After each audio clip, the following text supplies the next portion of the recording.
left the roots, he let the beats build, bitch. And we never switch. Even if I'm rich, I'll be broke like I'm Mitch. Niggas talking down, but that's headed in the wrong direction. But I knock that shit out like the boxing section. Cause they can't touch what they can't see. All I gotta do is be the same me. All I gotta do is keep it G. Always be the same me. While I'm solid, boy, they can't change me. No.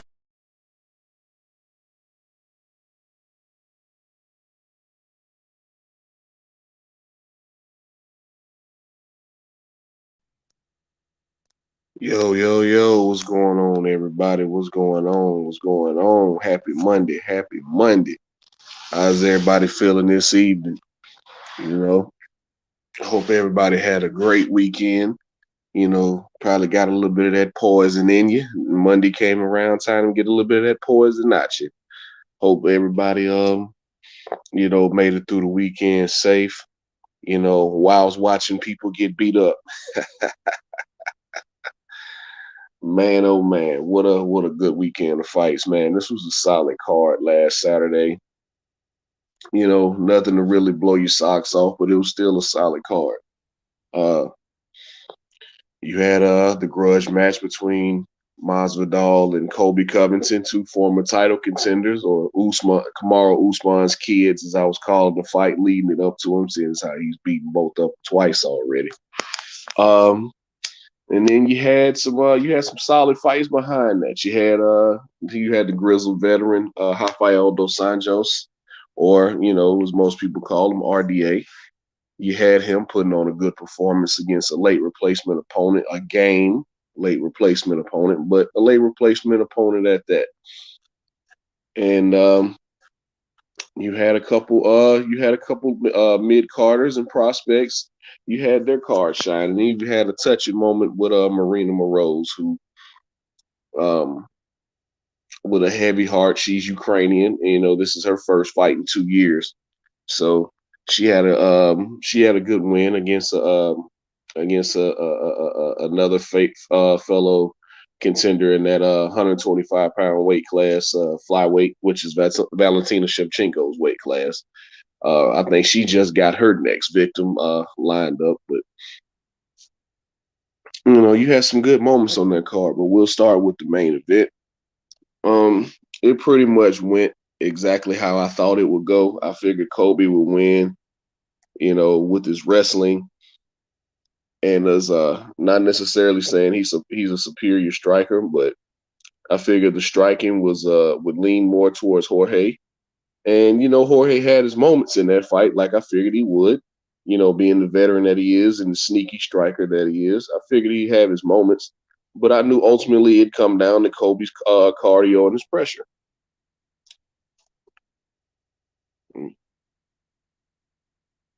What's going on, King Doc? What's going on?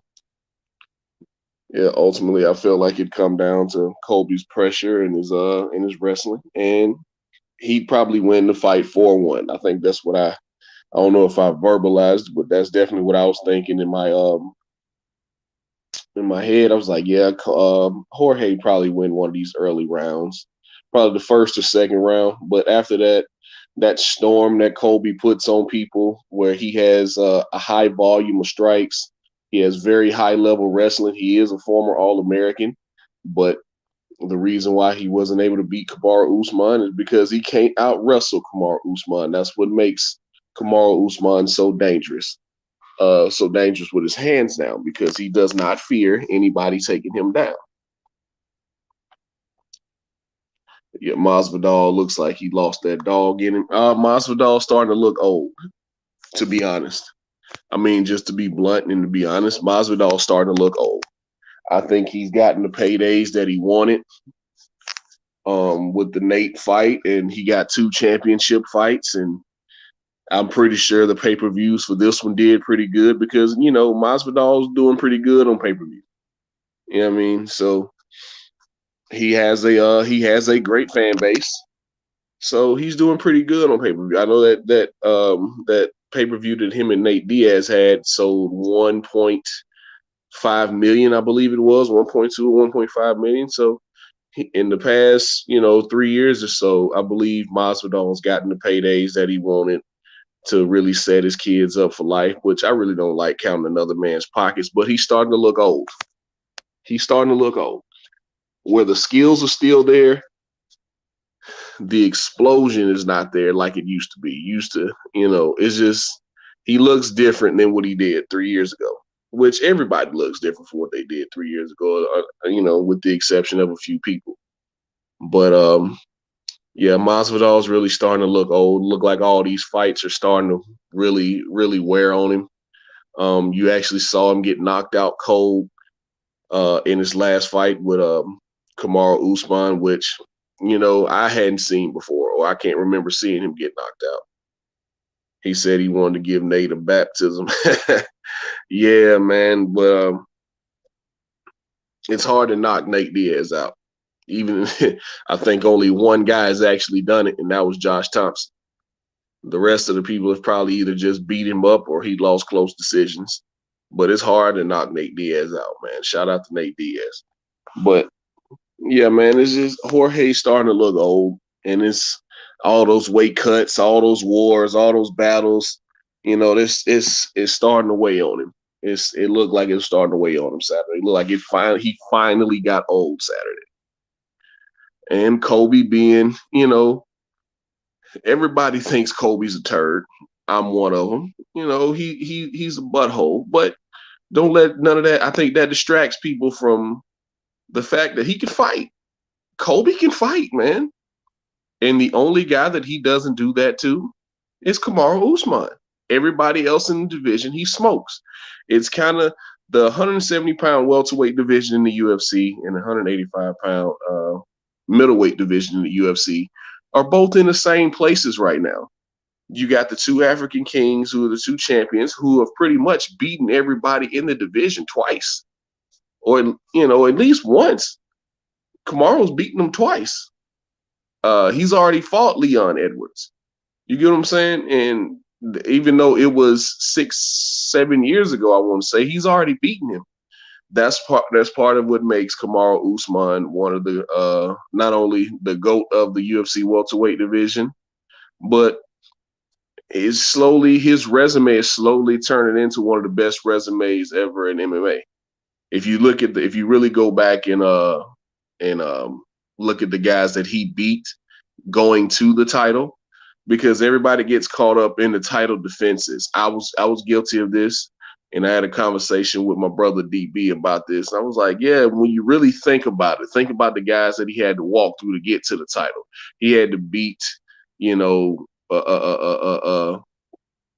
to beat a Leon Edwards. He had to beat a Damian Maia. He had to fight Rafael Dos Sanjos, just to name a few, just to get to Tyron Woodley.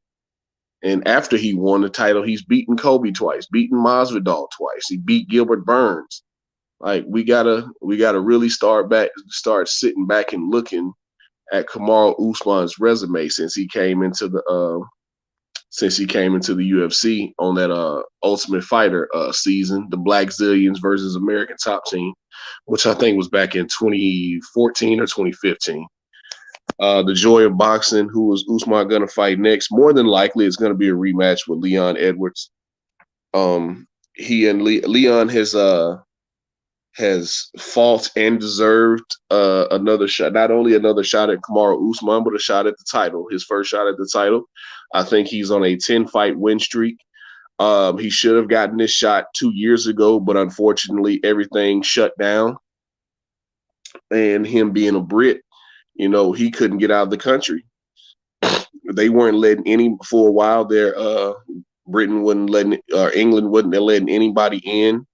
And they weren't letting anybody out. So unfortunately, and his gym shut down. He couldn't train at his gym, So it was just an unfortunate situation where he couldn't leave his country, and his gym was shut down, and he couldn't train. So all he could do was road work and hit the bag at home, and he had to watch guys like Jorge Masvidal and Gilbert Burns and those two guys get title shots during the pandemic, while he sat back and watched. So it was just an unfortunate situation. At one point, he was out of the ring for 18 months, or he was out of the cage for 18 months. So, it's no fault of his own. He didn't do anything to lose it other than be an unfortunate victim of circumstance and, in the pandemic. Then when he was trying to get opponents, this opponent would get sick, this opponent would get injured. So it was just really, really, really an unfortunate series of events. And also you had guys turning down fights with him. Let's not forget May of 20, I think it was either March. It was early last year. I want to say February or March of last year, before Gilbert Burns fought Tyron Woodley. That was Leon Edwards' fight. And since Leon still couldn't get out of the country, Gilbert Burns gladly stepped in, dominated Tyron Woodley, and got his shot at the title. So, just imagine how he's felt. But it's looking like it's going to be him next, after Leon Edwards. If and when Kamaru Usman beats Leon Edwards, because, you got to give the guy a chance. I made the mistake of not giving people chances before the Juliana Pena and Amanda Nunes fight, and that came back and bit me in the hind parts. So, I just didn't think she had any shot. But they're going to rematch. I think they're going to rematch sometime in June, I want to say. Late June, I believe.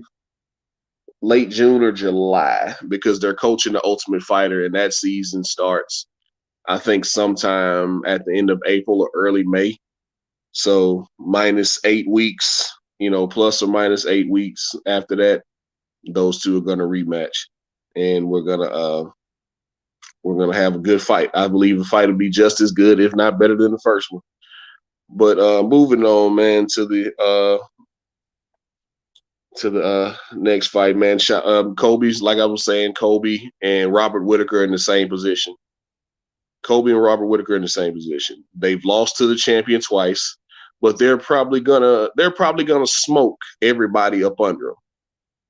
More so Robert Whittaker, because he's already done it. He's already beaten Cannonier. He's already beaten Brunson. He's already beaten Darren Till. Who else has Robert Whittaker beaten? There's a Marvin Vettori out there. There's a Paulo Costa out there, even though Dana White told Paulo he told the man he's going to be competing at 185. I mean, not 185, but 205 from now on, because of what happened in his last fight.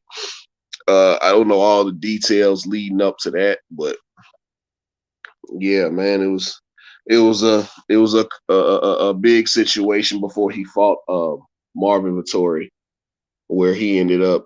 The fight was first contracted at 185 pounds at middleweight, but by the time the fight rolled around, it was at a whole different weight class. But yeah, I really don't know what's next for Kobe. I really don't know what's next for Kobe after this. He called out Dustin Poirier. Dustin Poirier has indicated before that he would like to move up, because he's had 2 shots now at the title, and he came up short. And, the guy's starting to get up there in age. He's in his early to mid 30s, and he's tired of cutting down to 155 pounds. So he's entertained a move up to welterweight. So we'll see what happens, man, if he moves up and challenges the number 1 contender, even though Kobe's he answers the bell. He answers the challenge to the number 1 contender. Personally, I would love to see that fight. I would want to see Dustin in a fight first. Leading into that, I would want to see him fight another welterweight first, leading into that fight, instead of going straight in and fighting Kobe. But this is the UFC, man. Guys call guys out, and either you answer the call, or you get your panties pulled down, like Islam Makhachev. Now, listen, I was one of the main guys, on this hype train for Islam Makhachev. I called his fight leading into the leading into the Bobby Green fight. Shout out to Bobby Green again, taking the fight on a week and a half, 2 weeks notice. And that fight pretty much went how I thought it would go. I didn't think Bobby would necessarily pose a threat on the ground for Islam Makhachev. But if he could catch him or he could clip him a couple times on the feet, it could make him, in the striking, it could make it interesting. But Rafael Dos Sanjos, who he and Islam Makhachev have been contracted to fight each other, I think 3 different times, and one guy got sick once, and another guy got injured, and then I think somebody got sick again somewhere in there. But this fight has been contracted, I think, 3 different times, and it just still hasn't materialized. Well, last week was the perfect time for this fight to happen.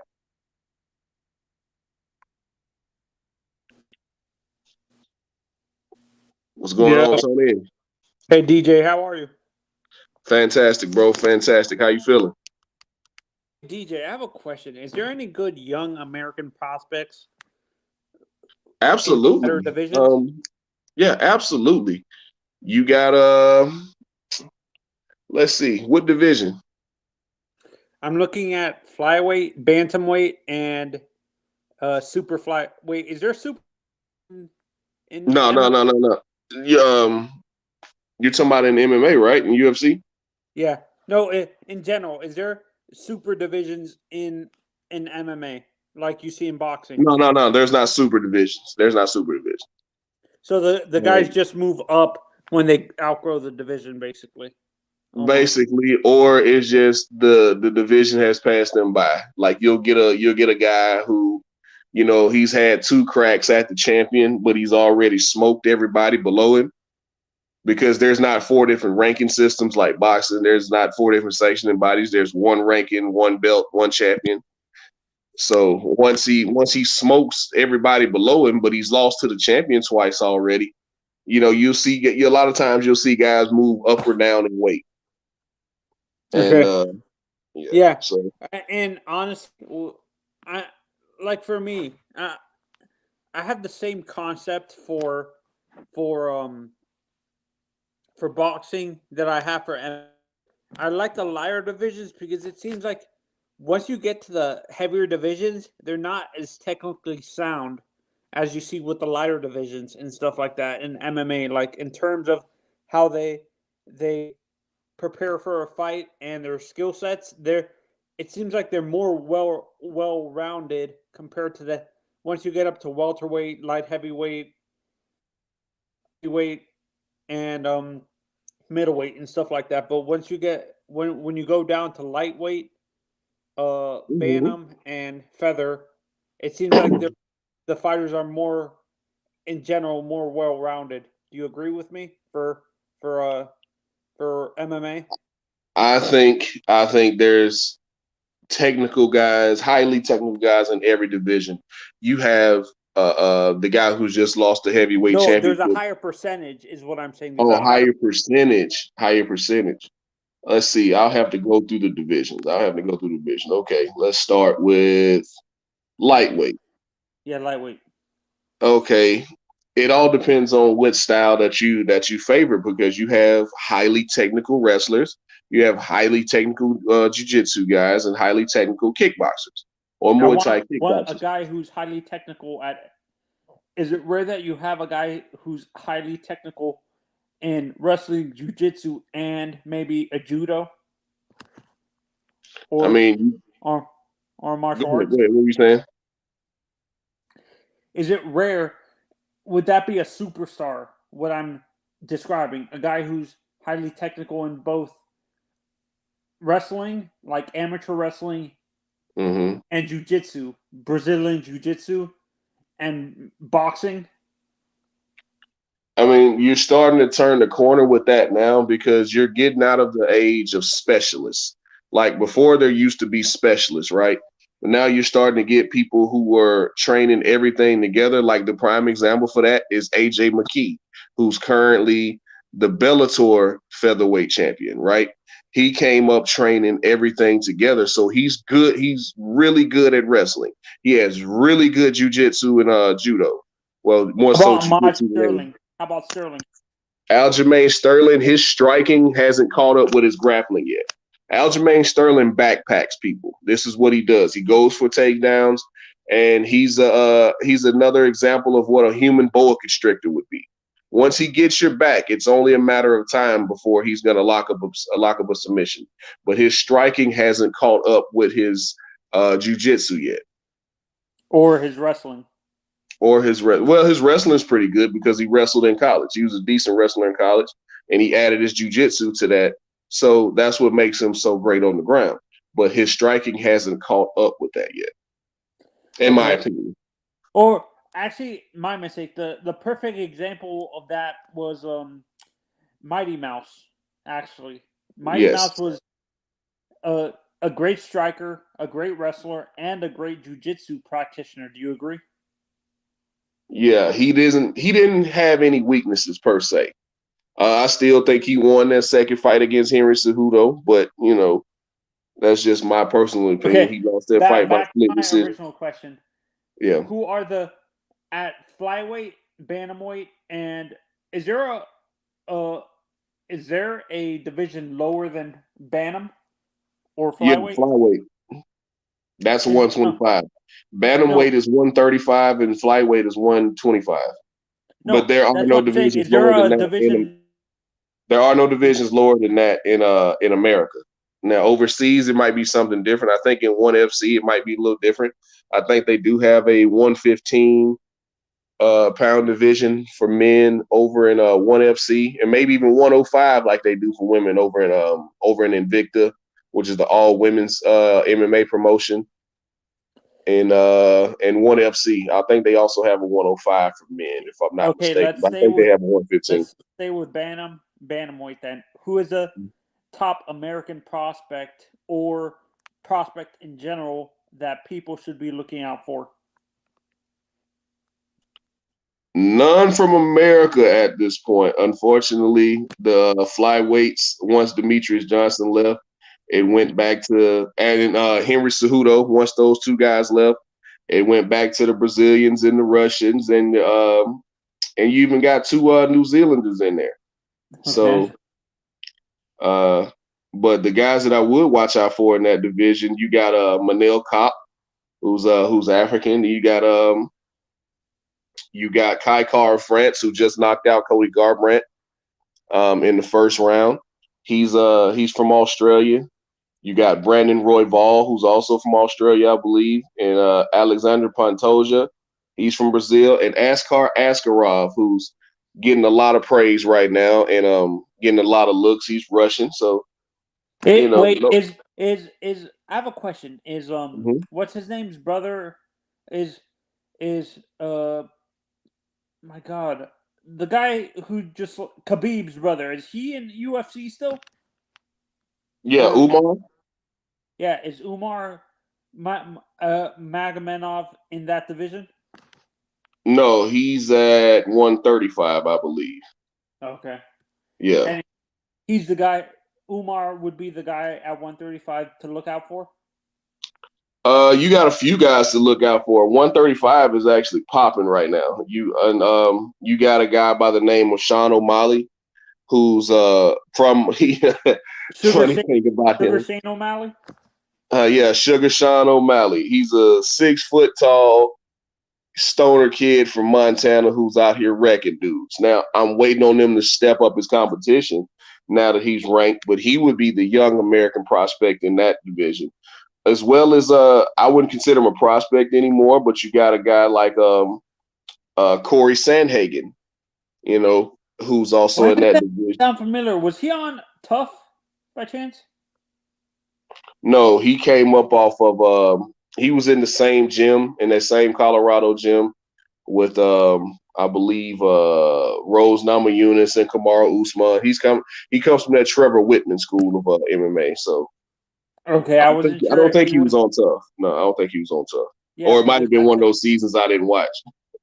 It's hard to keep up, man. At one point, they had 3 seasons a year. Yeah, isn't there a tough? Isn't there a tough a prospect out of tough in that division too? By chance, like a Uh, Brazilian or something, or a, like British guy that won one of the tough seasons that happened recently. I don't think so. If so, he's not in the top 15 yet. So Okay. Okay, then 140, or is there a 140 division? no, there's 145 pounds. It goes every 10 pounds until you get to welterweight. After 155, it goes from 170 to 185 to 205. Then anything above 205 is heavyweight. Anything pretty much between 206 and 265 is heavyweight. Okay. Let's do Mm-hmm. 140. You said 140, 145. 145. Yeah. Who's the prospect? Is there any American? Is that division Yeah, dominate? you got a couple of them actually. A guy who just fought last Saturday in Thug Nasty Bryce Mitchell out of Arkansas. Great grappling, great wrestling. He's actually one of the only guys to lock up a twister in the octagon, which is a very sophisticated submission to lock up, and he's done it a few times. He Is this absolutely omoplata? dominated Edson Barboza in his last fight. And Edson Barboza, who's been a perennial top 5, top 10 contender in the UFC, he dominated him in his last fight. You also got Dan Ige, who's Hawaiian. He's also in that division.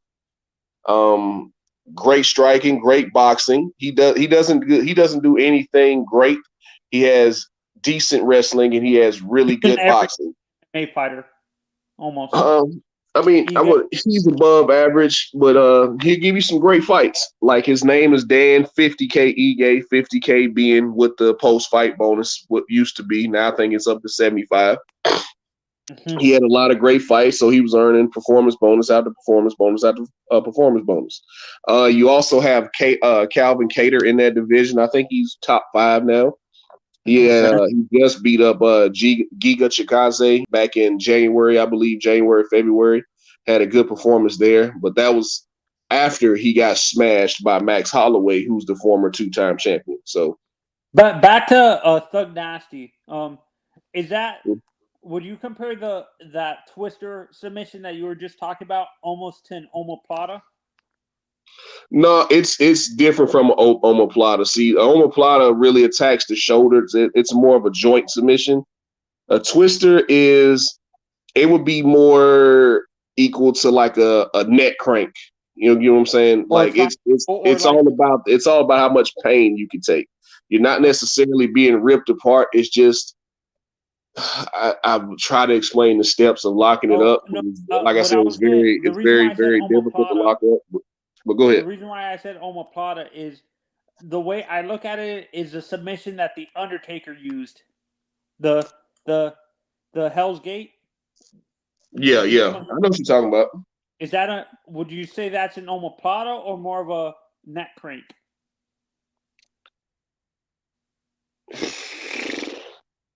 I'm about to say we're talking about two different things. It was that would be more of an omoplata. A neck crank would be something more of what could be put Conor in. Okay, like a dragon sleeper or something like that. Yeah, pretty much. It's not a rear naked choke because it's not under the chin. You're really just running your elbow and your forearm across his face, and you're just trying to make their chin touch their shoulder, pretty much. It's all about once you get into a neck crank or a twister, it's all about the pain threshold. How much pain can you take? It's not necessarily you're going to go to sleep or a ligament is going to get ripped apart or an arm is going to get broken if you don't tap. It's all about how much pain can you take in this position. Yeah, no, because I've never. Who was the last person to use that submission? Because I never remember like a BJ Penn or someone using that type of submission. Before Bryce Mitchell, crazy enough, it's the guy who's about to fight for the title against Alexander Volkanovski, and that's the Korean Zombie. He was the last one to lock it up in the UFC. I think he was the first and last person before Bryce Mitchell to do it in the UFC. What's your opinion on Bruce Leroy? Alex Caceres. Yeah. He's a really good step-up fighter. Well, if you have a prospect who you want to try to get into the top 15, you throw him in there with a guy like Alex Caceres to really test his mettle and see where he is. Back when Sergio Pettis, I almost called him Sergio Garcia. Back when Sergio Pettis, the younger brother of Anthony Pettis, and now the Bellator bantamweight champion, you know, he was undefeated at the time, I believe, or only had one loss. And, you know, they really wanted to check his oil, so they threw him in there with Alex Caceres. And Alex Caceres has really good jiu-jitsu. He has really good striking, really good kung fu. So they threw him in there with him, and he got strangled. And so he's a guy, if you want to test one of your young fighters, he's a great guy to put him in there with. He's been in there with a lot of great guys. He's been in there with Uriah Faber. He's been in there with, even though Uriah Faber was a veteran, he's been in there with Yair Rodriguez. Who else has he been in there with? He's been in there with a lot of great guys. Did he fight Dominic Cruz? He fought Dominic Cruz, I believe. Who else has he been in there with? I'm trying to remember. Uriah's big rival in Bellator. Or Who's Dominic Cruz. Dominic Cruz by far. Oh, I thought there was another guy he used to fight a lot. Not Dominic. Renan Barao. Renan Barao, he fought twice back in the day. Did Caceres fight Barao? No, Caceres didn't fight Barao. By the time Barao came around, he had a couple fights. Then he had the interim title fight against Uriah Faber and became interim champion and was defending the title while Dominic Cruz was out and was ultimately elevated to bantamweight champion. He had a couple fights where he beat a couple guys, and then he ended up fighting TJ Dillashaw. So I don't think him and Caceres ever changed paths. But to answer your question, Caceres is the perfect step-up fight for a young prospect, and that either 100, because he competed a long time at 135, then he moved up to 145. But he has, like I said, he has really good jiu-jitsu. He has decent striking. So he's going to be a test for anybody, for any young prospect. Okay, how about welterweight? Bring my guy Max in. What's going on, Max? Hey, Max. What's up, gang? What's going on? What's poppin' with it, man? What this past weekend, man? Let's go, Kobe. Yeah, hey, that we were just talking about prospects in these different divisions, man. But we can go back and talk about that card. Man, yeah, we gotta get to that, man. Yeah. Prospects at welterweight. You have a few guys. You have, let me think of his name. Right now, the big prospect who everybody's looking at is Khamzat Chimaev, and he's got a big step up fight against Gilbert Burns coming up at the American guys. Oh, American guys. You have Jeff Neal, who's right now I think he's ranked number 13 or 14 or something like that. He just had a good fight against Santiago Ponzinibbio and he beat him. So he's ranked at the bottom half of the rankings. You also had Michael Chiesa. He's lost a couple fights in a row. But as far as anybody outside the rankings, it's Kevin Holland. Kevin Holland dropped down. Kevin Holland is another one. Would you consider him a prospect or a contender? Prospect. He ain't fought nobody yet. Well, I mean, he got the Jacare. He got the Jacare win. But he got the Jacare win. How about Chimaev versus the guy we were just talking about, not Holland, the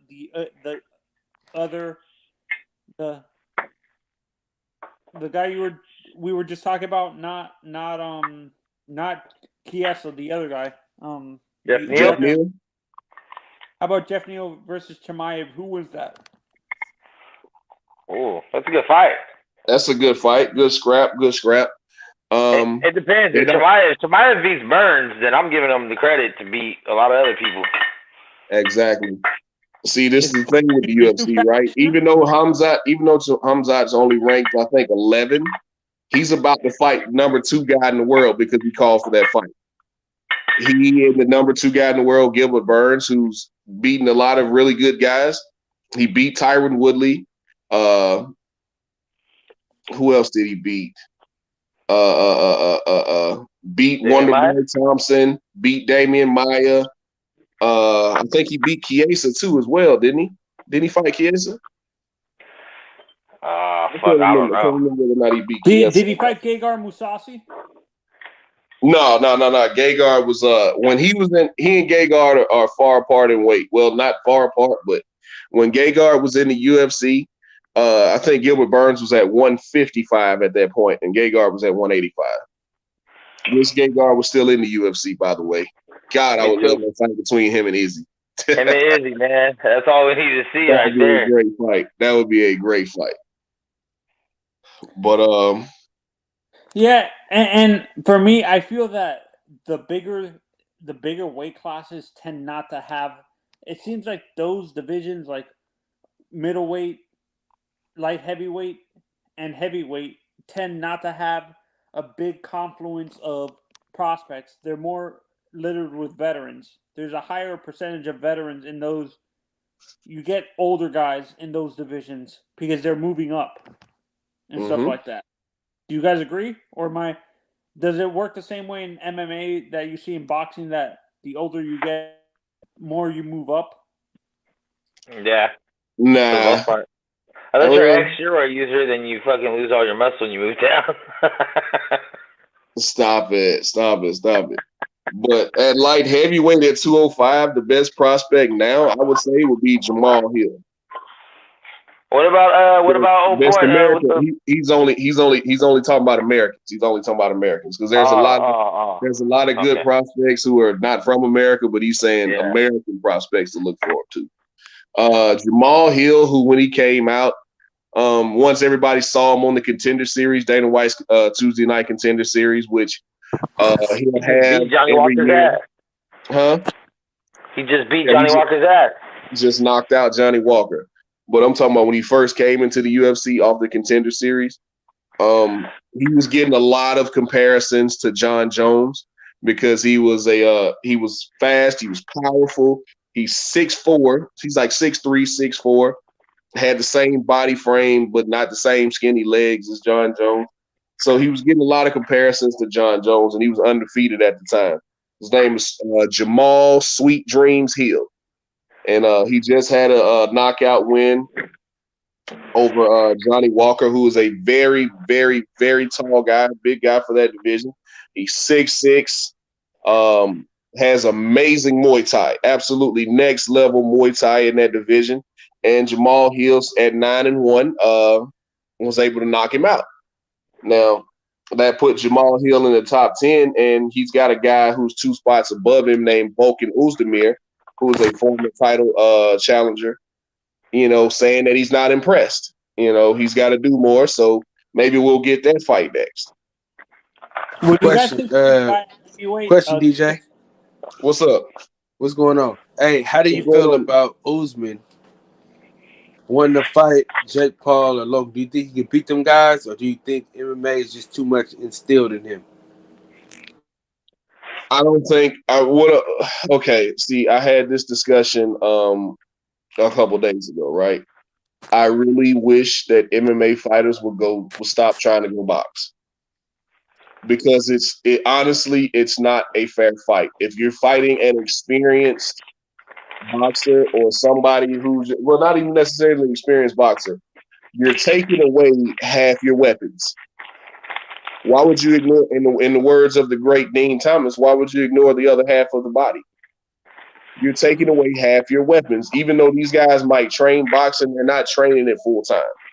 So I really wish guys would quit mentioning the boxing, start making these boxing guys come over to MMA, because you get guys like Jake Paul knocking out Tyron Woodley, and now every boxer feels like they can beat up an MMA fighter. Well, if Jake Paul can do that to a former MMA champion, not to mention that the MMA champion that he beat up was 39 years old and had lost his last 5 fights. Hey, fuck it. He stepped in the ring. Yeah, I get it, but let's stop acting like y'all knocked out Kamaru Usman. And if Kamaru Usman continues on this path, which cool, I get it. You know, you're competitive. You've lapped your division. You smashed everybody in front of you in the UFC.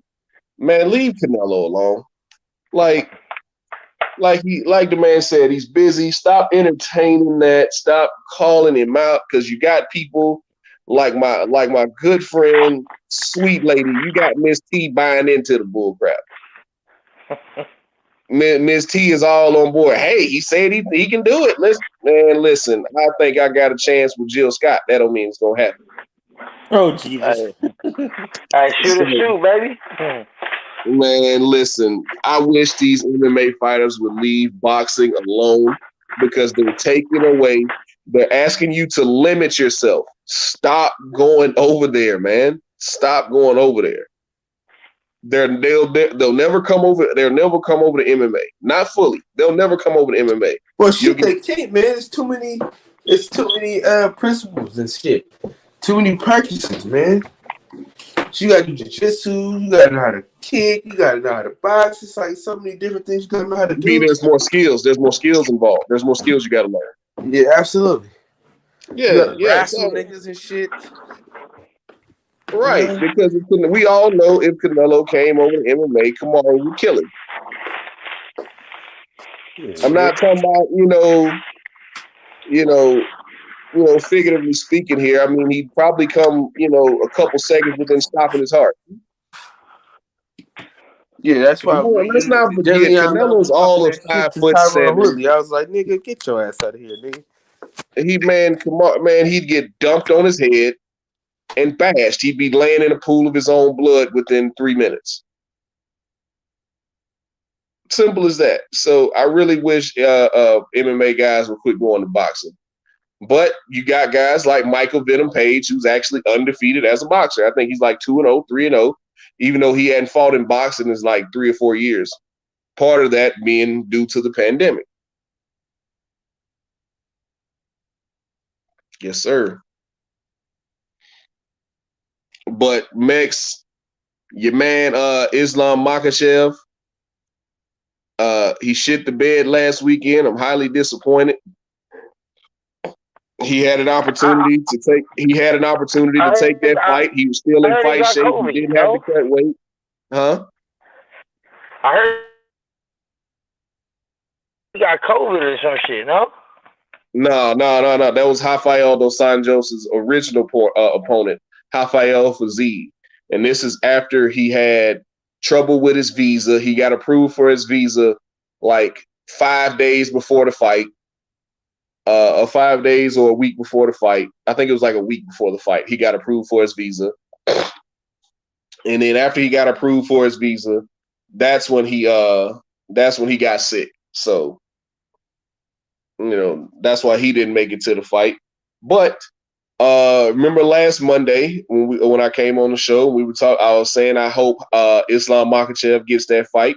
He's still in fight shape, seeing as how he just fought Bobby Green, who's also coming off of a short notice to fight him and kept that card alive. Why couldn't he step in and fight RDA, a guy who he's claiming to be afraid of him, a guy who he says ducked him, But now here it is, a short notice, like you were asking him to step in on. You're asking him to step in on a short notice, just like he was asking you to step in on a short notice. You don't have to cut weight. You're still in fight shape because you just fought a week ago. And we all heard Dana say it. We offered him to fight. He said cool. He said 170. RDA said, okay, 170. Oh, no, he was like, what's wrong with 165? You just fought Bobby Green at 160. What's wrong with 165? And then RDA came back and said, yeah, sure, 170. We'll do that. Lock up the fight. Because RDA just wanted to fight. Rafael Dos Sanjos just wanted to fight. It had been 16 months since he'd been in the octagon, and he just wanted to fight. So he was like, cool, Islam Makhachev. We tried to schedule this fight before. It's finally time for I think the stars have aligned for that fight to happen. And Islam Makhachev said no. He said no. So now the way Dana works, and we all know this, the way Dana works, once you start turning down fights,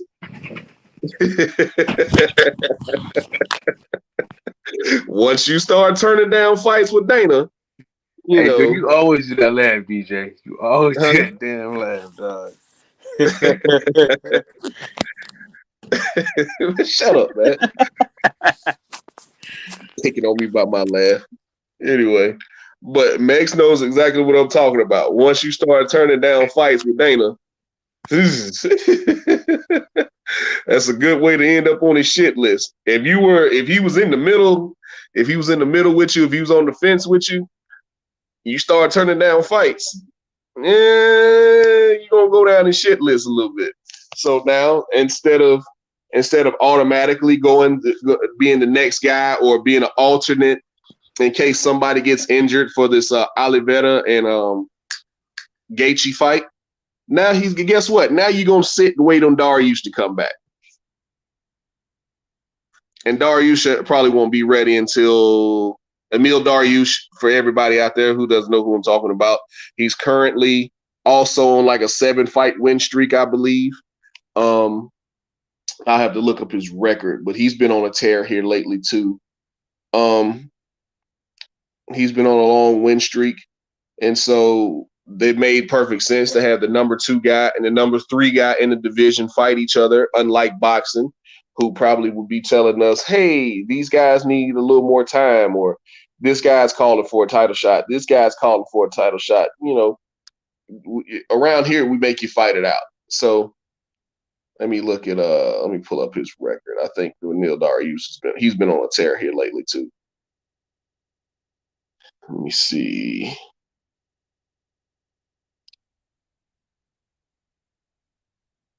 Yeah, he's won 7 in a row. He's won 7 or 8 in a row. Yeah.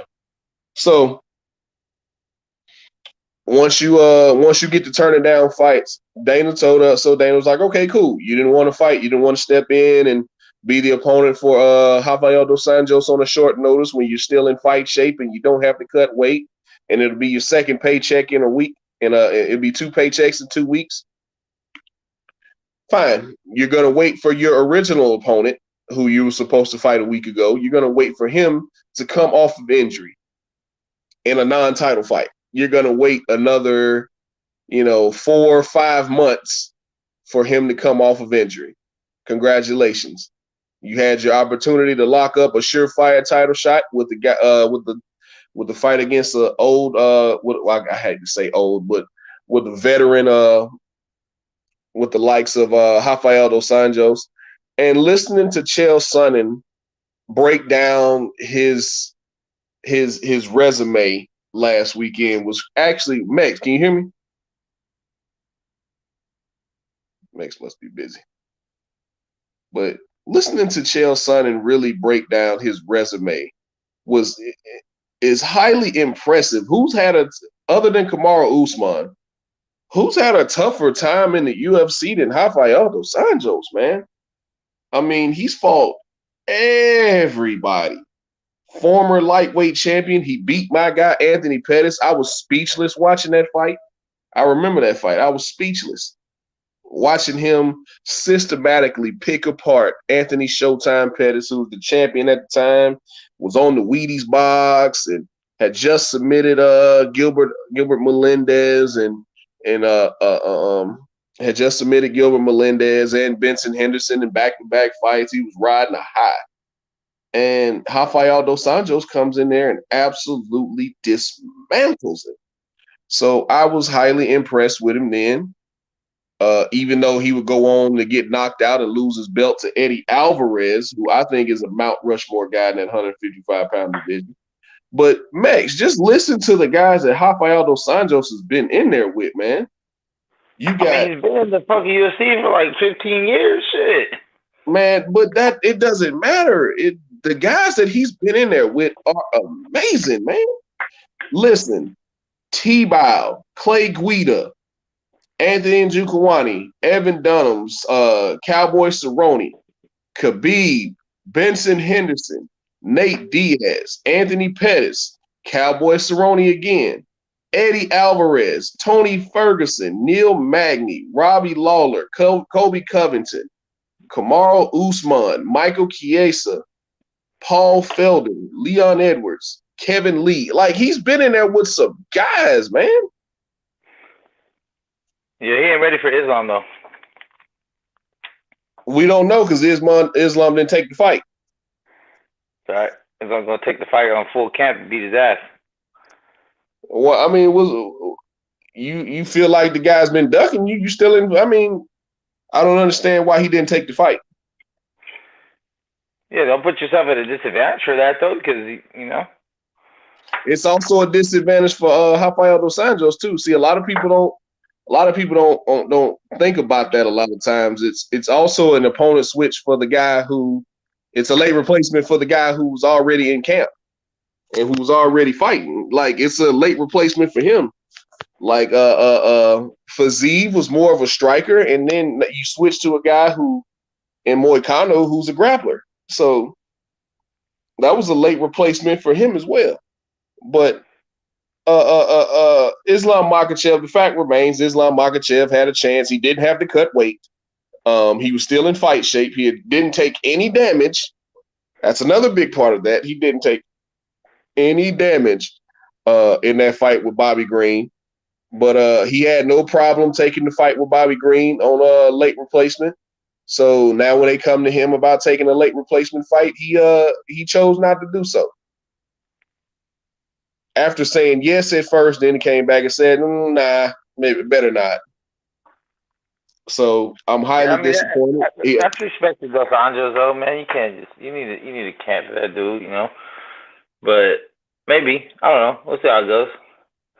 Nah, man, I think that's an excuse. He should have took that fight. I'm just saying, like I don't see how we're putting so much pressure on a fighter to take a fight a week after he had a fight. Like, there's less than a handful of people in UFC history that have ever done that shit. Yeah, but part of the reason why Kevin Holland and Khamzat Chimaev are getting the bumps that they got are because, you know, Dana loves that. What better way to schmooze up to the boss than to take a fight anytime, any place, anywhere? For better or worse, that's why he gravitated towards Conor. It wasn't because Conor could sell tickets, because how many guys pulled out of fights with Conor?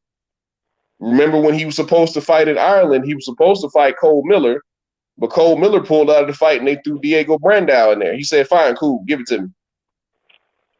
Chad Mendez came in on 11 days' notice. Cool, give him to me. Doesn't matter. Nate Diaz, who was also a late replacement opponent the first time they fought. Remember, him and RDA was supposed to fight for the title. Late replacement. Yep. Fine, cool, throw him in here. I don't care. These guys are all the same. Throw him in here. So you get a guy who's not even a champion, who's a top 5 contender, didn't take any damage. I mean, didn't Khamzat last year just take a fight off of didn't he fight 2 times in 2 weeks? Something crazy like that. So, I mean, Islam Makhachev had the perfect opportunity to step in and end all this RDA nonsense, saying the guy turned down the fight. But Mex, I hear your logic. He needs a camp.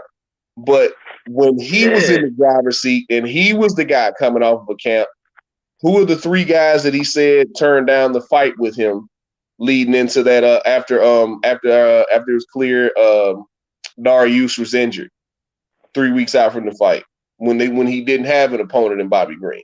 The 3 guys he named, you remember who they were? Nope. It was Ferguson, RDA, and Gregor Gillespie. He was loud and proud, you know. Well, I ain't gonna say he was loud, but he was, you know, he answered the question proudly. It was like, who are the guys that they offered the fight to that turned it down? He's like, thank you for Bobby Green for taking the fight, because they offered to fight the 3 other guys and they turned it down. I was like, well, who are the 3 guys? Ferguson, RDA, and Gillespie. So when RDA turned down a fight with him, you know, he was very, very loud and proud to say that, even though RDA still had a fight coming up at that point. But now it's time to return the favor, and you turned down the fight when you took no damage and you don't have a fight coming up. Islam recognized that taking a short notice fight against RDA would have been super dangerous, but he missed a pivotal opportunity to create a bigger legacy than could be. Absolutely. Absolutely. A fight at any time with Rafael Dos Sanjos is dangerous. I don't care if you got a 6-week camp or not. That fight is going to be dangerous no matter how much time you have to prepare. I don't care how much time you take a camp, though. Huh? It's even more of a reason to get a camp. Man, I think it was a cop out, especially when he agreed to the fight and then came back and said no. Hey, there ain't no difference in Thurman and Spence, man. You denied me the first time, why would I do it for you the second time? Fuck it.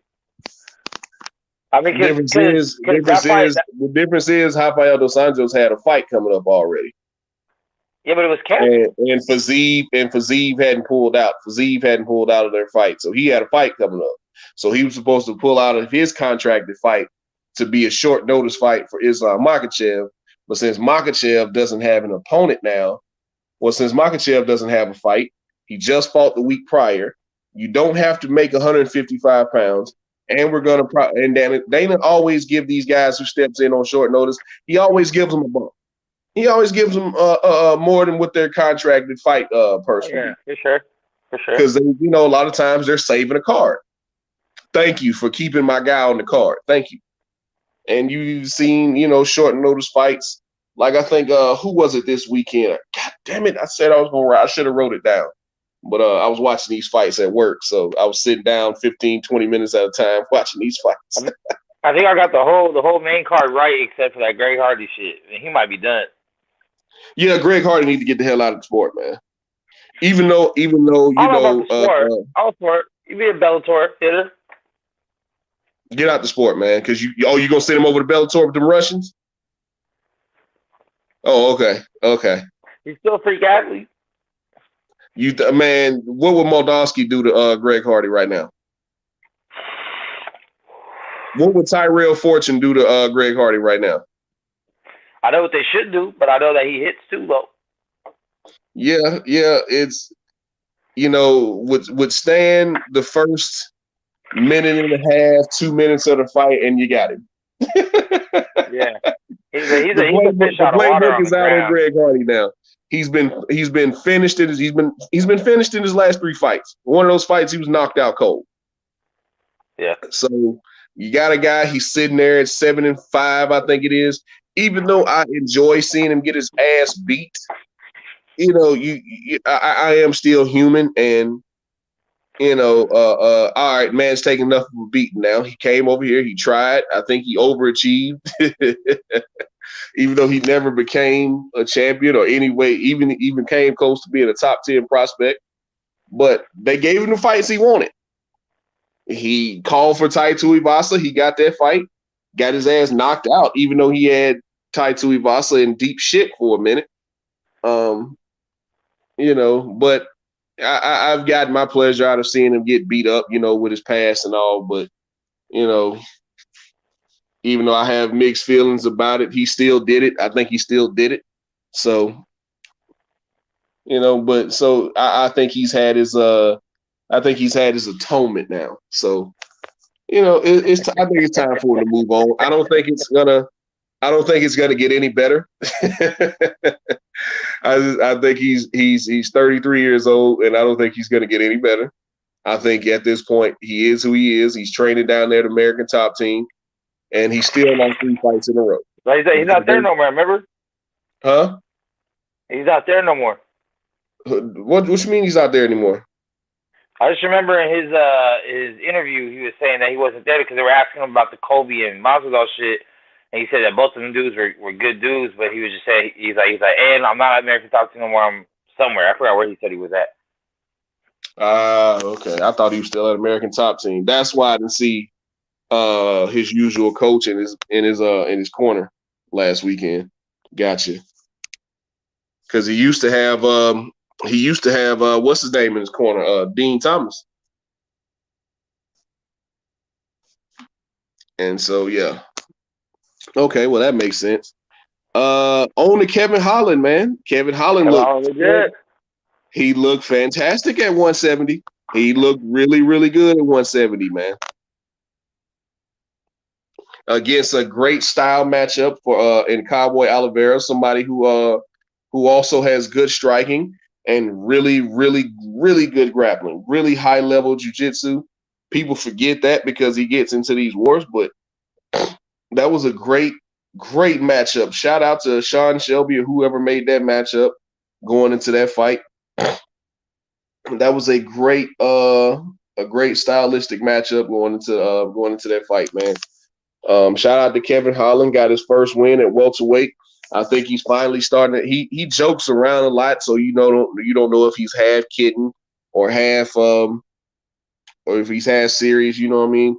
So he spoke about it, said, only reason I stayed at 185 was because I didn't want to diet.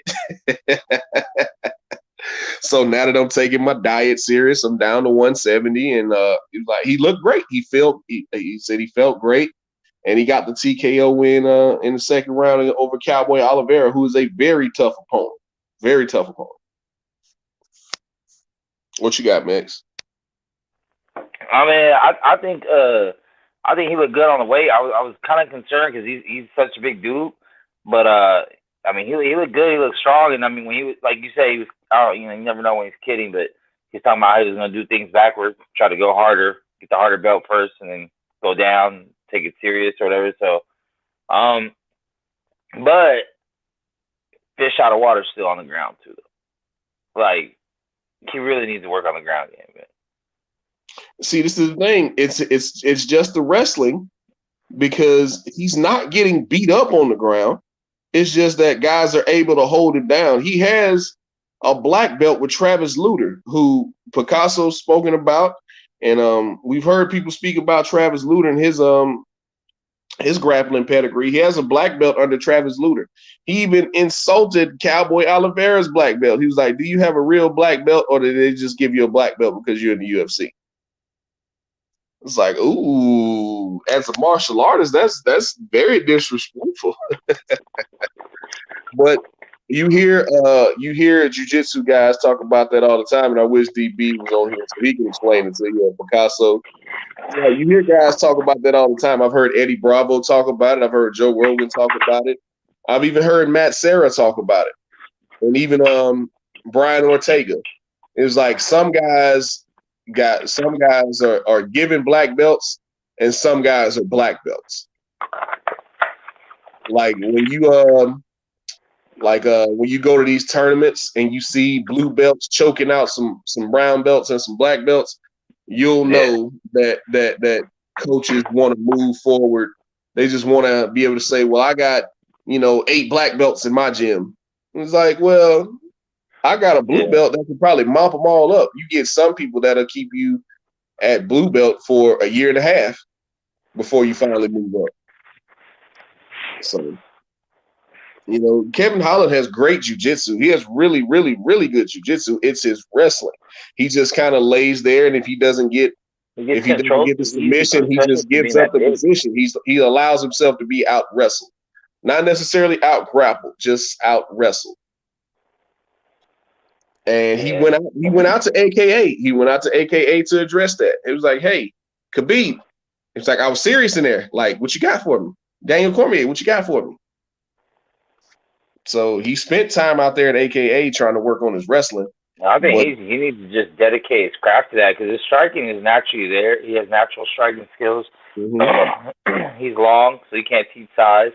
So he just needs to just learn that wrestling, like you said. Because I mean, his jiu-jitsu it's all right, but I don't think it's spectacular from what I've seen. I think it's high level considering he's in UFC and that's the NBA of the shit. So you can't say like he sucks, but if you're comparing it to, the upper echelon, he's above average, but I think it's more of a defense and the offensive thing. 93 Octane, I absolutely 1,000% agree with you. I think that's why he should have taken the fight. I absolutely think that's why he should have taken the fight, man. I absolutely agree with you, brother. The argument that you have to earn your rank in gi before no gi, that's been divided forever. Yep. Because you get guys outside with no gi who are just natural athletes who really don't know how to grapple, but they're just natural athletes that know how to do things that martial artists can't. But moving on, man. Speaking of grappling, Bryce Thug Nasty Mitchell. Listen, how long before this kid gets a title shot, Max? Fuck, maybe 2 more fights. I say about the same thing. He's got to fight somebody in that top 5.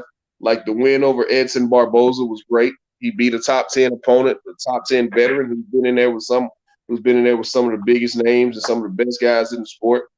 But I think let's not move him. I say let's not move him too fast. But what the hell? This is MMA.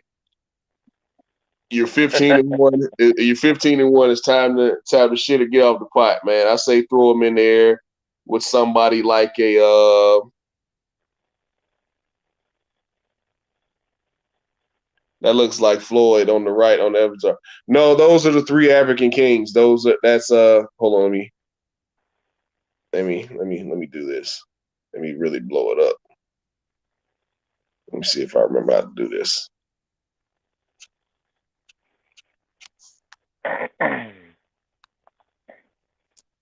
See if I can blow it up. Anyone above him, right? I mean, Ige,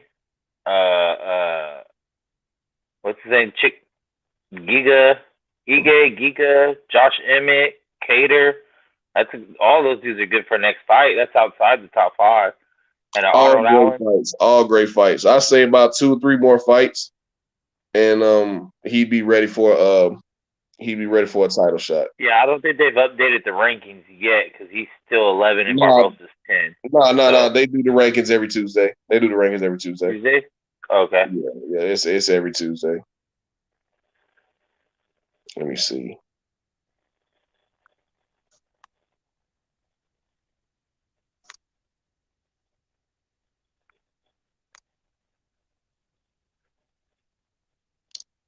Yeah, I'll see if you can see. On the left is Israel Adesanya, in the middle is Francis, and on the right is Kamaru Usman.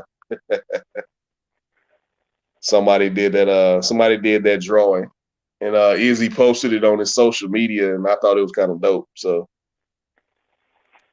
yeah, the 3 African kings in the UFC. That's why we need to get that UFC Africa card, baby. But yeah, Calvin Kattar, Arnold Allen. I think Arnold Allen has a fight coming up, by the way. Shane Burgos. I think did he already beat Shane Burgos? Nah, Shane Burgos is already under him in rankings. Yeah. I'm trying to think. Did he already beat Shane Burgos though? I have no idea. Sadiq Yusuf and Alex Caceres are about to fight. Bruce Leroy. Yeah, speaking of Bruce Leroy, those 2 are about to fight here pretty soon. I think it's this weekend, as a matter of fact. Hold on a second. Let me go back. I don't think he's ready for anyone in the top 5, at least top 4. I mean, because it's Champ, but it's Max, Ortega, Yair, Korean Zombie has a title fight, and then Calvin Kattar. That's top 5. Yair and T-City are about to fight, from what I last heard. So so the top 5 is pretty much locked up, and then well, I guess it'll be better to revisit that tomorrow when they update the shit. Yeah, we'll see. But no, I was impressed. I was impressed as far as the dominance of it, but I feel like he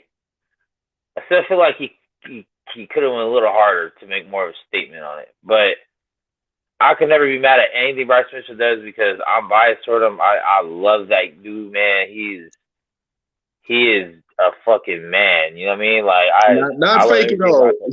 He's not impressed by anything. He was like, I like to fight, man. Pretty much. And like I said last week, Bryce Mitchell, while I'm rooting for him, he reminds me of every white boy I grew up with. To the T. Like, he reminds me of a guy that I grew up with named Tony. There's another guy I grew up named Brian. Derek, all these all these white dudes I grew up with, he reminds me of every single last one of them. That's exactly how they were. Same personality and everything. Like, you want to go, we can go. But at the same time, they're absolutely the nicest people, nicest God-fearing people that you'll ever meet in your life. I never had any issue with them. So that's why I'm rooting for Bryce Thug Nasty, man. It's going to be interesting to see how they match him up going forward, because it's time to now with that dominant win off of Edson Barboza, who should retire. Edson Barboza should retire now. I think he's had his run, and I think the ride is over. Once you get dominated by a prospect like Bryce Mitchell, albeit we all recognize the skill and how great he is. Once you get dominated by a guy like that, I think it's time to really reevaluate your career and where you are in life. When a prospect leaves you in a pool of your own blood, it's time to reevaluate some things. But yeah, it's this weekend, as a matter of fact. This card is sneaky good this weekend. But we'll get into that in a second. But I think I want to see Bryce Mitchell versus the whole division, everybody but Max, because I don't have to choose everybody but Max. What would be interesting? What would be interesting? Even though I'm hearing that he and Yair Rodriguez are linked together and possibly going to fight, because since they're both coming off tough losses and tough fights, him and T-City would be really interesting.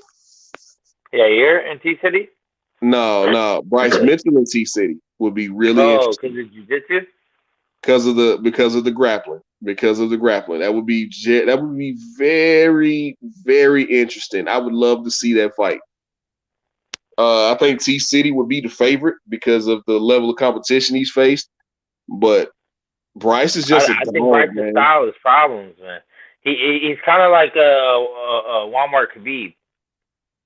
Walmart Khabib? Yeah, great value. Ozark Trail. If you know anything about outdoor stuff, Ozark Trail is the Walmart version. It's not great value. Everything else is great value. You got great value sugar, great value bread. Yeah. But whereas everywhere else you get Real Tree or Yeti, Walmart has Ozark Trail. So he's Ozark Trail Khabib. Yeah. Because one thing I do like about him is he's not a lay and pray grappler. He's constantly moving, advancing position, trying to do damage. So I like shades of Tito, shades of Khabib. Yeah, exactly. And I fucking hate Tito Ortiz. With everything I have, I feel like he's one of the most overrated of all time. But yeah, I always felt like he was a pansy. I loved when he got, even as a teenager, as a preteen and a teenager, I loved when he got. I had the Chuck Liddell poster after he knocked him out that second time. I had that poster. I had that poster in my room, man. I loved it when Chuck melted him. But I still remember exactly when I was watching that fight. Everything that was like the Super Bowl of MMA at the time to me. That was like the greatest fight ever at that point in time. See, at that time we were still there was no real internet presence with it. It was just kind of like if you knew, if you don't, you don't.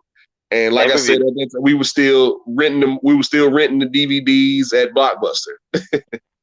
It's like, hey, they got the new UFC. Come on, man. We'd all meet up at a friend's house and watch it. Everybody get popcorn or whatever. Whatever. We'd all meet up over there and just watch the whole DVD. The second fight, I remember we ordered a pay-per-view at my dad's friend's house and watched that shit. We drove like an hour out of town to go to his house. And yeah, man, I was so happy. And I was taking bets. On Chuck all day. Like, I fucking hated Tito. Yeah, nobody liked Tito. Nobody around me liked Tito. From Cali. It means something that you're from California and I hated your ass. Like, you know what I'm saying? Like, guys, come on, man. Like, yeah, but Tito could fight. I always thought he was a doofus. I always thought he was kind of whack, kind of corny. And then they were saying that he didn't want to fight Chuck. And then the documentary comes out years later. I remember back then, how he was acting, it was like, I really don't think he wants to fight Chuck. But Nobody wants to it fight comes Chuck, out now man. he really didn't want to fight Chuck. And remember when he pulled out of remember they were on the Ultimate Fighter together and he pulled out of the fight? Yeah. I remember that. I remember that as well. So it's I was never really a Tito fan. I respected his style when he beat up Ken Shamrock. I thought Ken Shamrock was old and washed at that point too. Oh yeah, for sure he was. He was. You know, he got a lot of praise for beating him up. So, you know, it was one of the things. It kind of is what it is, man. I couldn't stand Tito, but anyway, I digress. I'm just saying, I loved it when Chuck melted him. I liked when Rashad beat him. Every time Tito Ortiz lost, man, it just made me feel better and better. I like when Randy spanked him. Yeah, that was so embarrassing. You gotta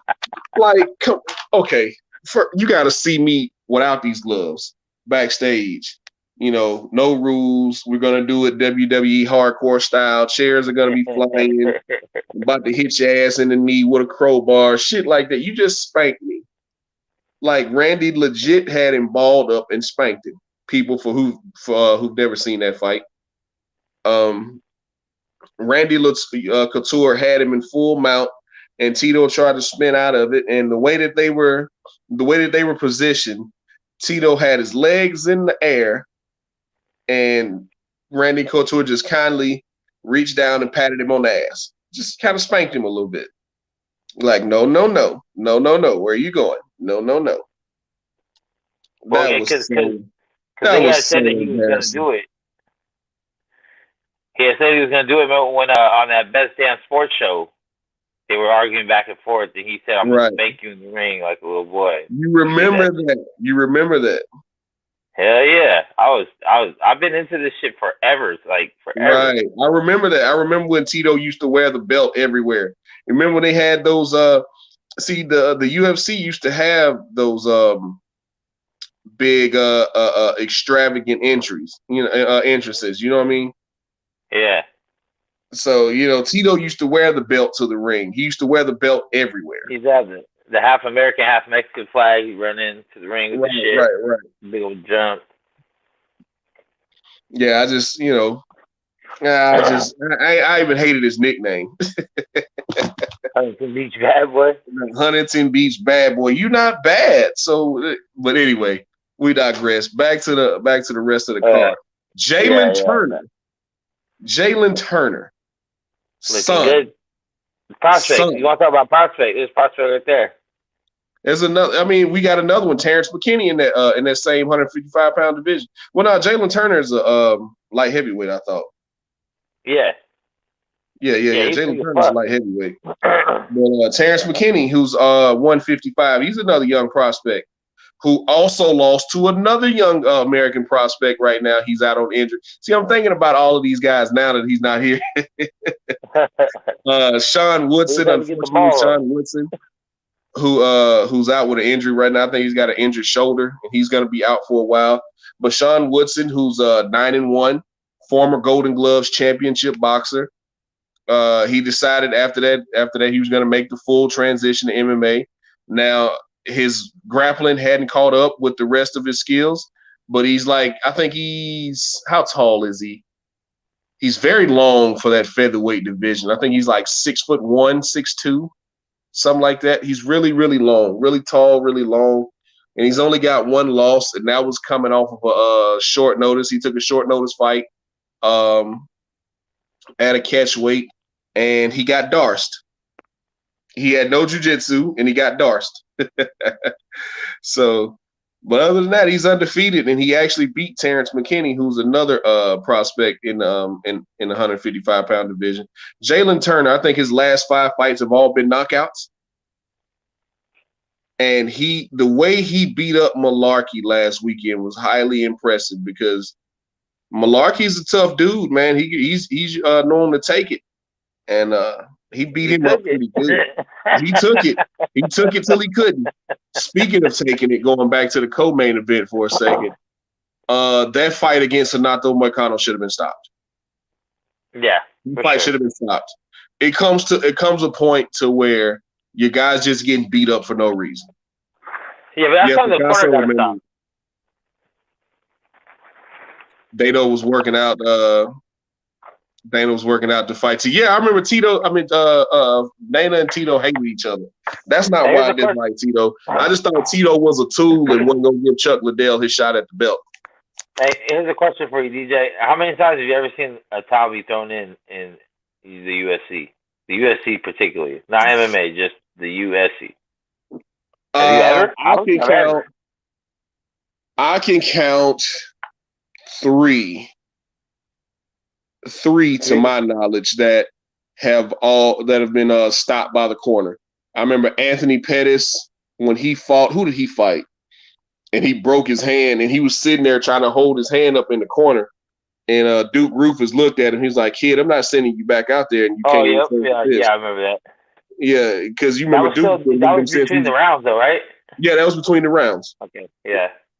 He was like, I'm good. He was like, what's wrong with your hand? You remember the whole interaction? Yeah. Pettis. For people who don't remember, I'm just speaking to people in the chat and people who listening. For people who don't remember, everybody knows Anthony Pettis is my favorite fighter ever. Well, he's one of my favorite fighters ever, top 5 and my favorite fighters. But, he's as tough as they come. He's fought every freaking body, never had one little hint of PED usage. And he was a very exciting fighter in his prime. But at this particular fight, his coach, who's been with him since he was about 16, 17 years old, he saw Anthony resting his hand on his leg, and he had it open.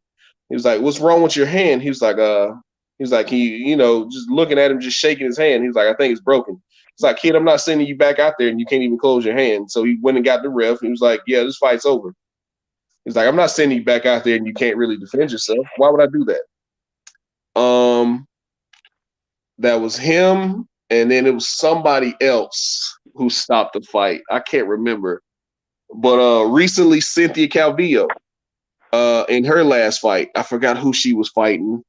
I forget her opponent. You doing the female fights? Come on, I go have a smoke break. See, I watched the female fights, man. I watch all of them. If it's Valentina, I'm there. Cause that's baby right there. Valentina, wifey. You feel me? That's wifey. Hold on, she what now? Hey, Valentina, that's wifey. Valentina. If she's your wife, then why is she over here now making me borscht? We're not gonna talk about Bullet now. We're not gonna talk about Bullet. Hey, that's baby right there. See that's. I love Bullet, man. I love Bullet. Hey, she said, I just wish she was just maybe 2 inches bigger so she could beat Nunez's ass. So just that size difference too much, I think, to overcome. Yeah, Amanda's just too big for her, man. That's it. The skill level's there to beat her. Hell, a lot of people believe she believes, and a lot of people on her side believe she beat Amanda in that second fight. Second fight was really close. What really, like, I'd heard of her because I watch Muay Thai here and there. Like, I remember hearing Joanna Jacek's name, coming up through the ranks and everything. I remember hearing those whispers of their names. And I remember her sister, Antonina. Antonina was really good in Muay Thai and kickboxing. But damn, I forgot where I was going with that. But anywho, she has no yeah, she just when she pieced up Holly Holm, and Joe Rogan was trying to tell people, like, listen, Valentina is really good. Like, people don't understand how good, but the people didn't really understand how good Bullet was until she pieced up Holly Holm. She whooped Holly Holm's ass for 5 rounds. I remember that fight card. She whooped Holly Holm's ass thoroughly. Like, she didn't bruise her up, mark her up, but it was a thorough ass whoop. And that's why Holly Holm ain't said nothing about that rematch. But those girls at bantamweight are just too big for her. Remember, she was always coming in 132, 133. Yeah, I mean, she was well below the 135-pound weight limit. But yeah, Amanda's just too big for her, man. She just is. But the skill level's there. But anyway, I digress. Yeah. Jalen Turner had a fantastic fight. Who else was on this card? And Zechiku disappointed me. You're at this point. He is just that fight was there for you to win. Like you have an 8-inch reach advantage, and you keep rushing in, letting this guy. Well, you keep letting this guy blitz you. This guy who's shorter than you. I think he took the fight on short notice as well. And you're letting this guy blitz you. Keep letting him blitz you and blitz you and blitz you, and get inside your range. It's like just step to the side. And when he had him hurt, and he didn't take advantage of the opportunities when he had him hurt. So, yeah, I mean, I was disappointed in his performance, especially coming off of a stoppage loss. I think he was worried about that more so than anything. But yeah, man, he had more than enough opportunities to win that fight, and he allowed. I'm not even gonna try to pronounce his name. I'm not even. Come on, DJ, you got this one, man. You know we want to know the names, man. You got Nikolai Negomaranu. Yep, sounds right to me. Sounds about right, but he lost that fight via split decision, and I think that's his name. Hey, Marina Rodriguez. Listen, Rose better pack 2 lunches, man. Rose Namajunas better pack 2 lunches when it comes to fighting Marina Rodriguez. Marina Rodriguez is on the hottest of hot streaks right now, but right behind Carla Esparza. I think Carla Esparza is the only woman to beat her so far. And she's 16-1, 16-1-2, excuse me. And listen to the girl she's beaten. Amanda Ribas, who's highly touted, highly ranked in that division. Well, I don't think she's highly ranked in that division, but she's highly skilled. She TKO'd her. She beat the Karate Hottie, who's a perennial top 10 contender in that strawweight division. She also beat Mackenzie Dern in her last fight before she fought last weekend, who's on the cusp of a title shot. So, I mean, yeah, she also beat Mackenzie Dern, who's on the cusp of a title shot. Let me see. Amanda, just in her last 3 fights before she fought before she fought Jan Shonanan. I think that's how you say her name. I hate to butcher people's names. But yeah, she got a draw with Cynthia Calvillo. She beat Tisha Torres, who's also a good fighter. Who else has she beaten? Yeah, she beat Tisha Torres, who's perennial top 10. Had a draw with Cynthia Calvillo. Lost a split decision to Carla Esparza. Beat Amanda Ribas. Beat Michelle Waterson, the Karate Hottie, and she beat Mackenzie Dern. Those last 3 fights, which, well, really her last 4 fights now, but the last 3 fights leading into this past weekend, those are 3 of the most impressive wins in the division outside of Carla Esparza, the Cookie Monster, who's now about to. I think that fight sells itself. Her and Rose are about to fight again, which she actually beat Rose for the first to become the inaugural UFC strawweight champion, coming off that Ultimate Fighter season where it was all strawweights. She beat Rose via rear naked choke, and we all know what Rose is. After that, she took a loss to Joanna Jędrzejczyk, and the belt stayed with Joanna for a while, and then it started to exchange hands and went from Joanna to Rose to Jessica. What's her name, man? You know who I'm thinking about. Jessica Andrade. Went to Jessica Andrade for a hot second. Then it went to Zhang Weili. Now it's back to Rose. And so now Carla Esparza won her last 5 fights. And more than likely, she's going to get the opportunity at Rose Namajunas, seeing as how Rose has beaten Joanna, who hadn't fought since she fought Zhang Weili a couple years ago. She's looking to get back in the mix. But she's looking to get back in the mix. And then Rose has already beaten Zhang Wei Li twice. She's already beaten Joanna twice. So Carla Esparza's next. She's next. Which I can't wait for that fight. Let's see how much Rose has really grown. I know you don't watch the women, man. I know you don't watch them. I don't watch Rose. I don't like Rose, man. I like Wei Li. I like Joanna. I like Valentina. You don't like I like Rose, man? Oh man, you tripping, Max? First of all, I don't like bald bitches. Second of all, what? I don't like all that extra positivity. That's too much for me, man. The extra positivity? How dare you be positive? Nah, fuck all that. Like, oh, I'm getting bullied and just nah, fuck that shit, man. You in the hurt business. Like, she's good though. I respect her skill. I just don't like her. Like, I hope she loses all the time I watch her, but she don't all the time. So. Yeah. I'm waiting on my girl to come back, Max. She hadn't fought in almost 3 years, man. And I'm waiting on Tatiana Suarez to come back, man. She's had the most unfortunate luck with injuries. She was 9-0, ranked number 2 in the world, about to get a shot at I think she was about to get a shot at Joanna at the time. I want to say it was Joanna.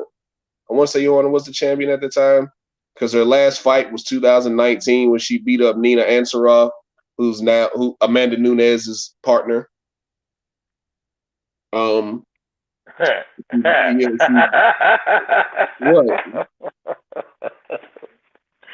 This is a funny situation. Yeah, I mean, you know. No, I'm gonna tell you. I don't know if you noticed this, DJ. Okay, so I'm watching the pay-per-view, right? And they go through the crowd. You know how they go through the crowd and everyone says hi. They have the little name on it, right? Yeah. So I noticed, like, they said they had the names of everybody. Then there's 2 NASCAR drivers there. It just said NASCAR drivers. They didn't have their name at all. I don't know who they were. They could have been the biggest champions of all the times. I wouldn't know, but they just said NASCAR drivers, hella generic.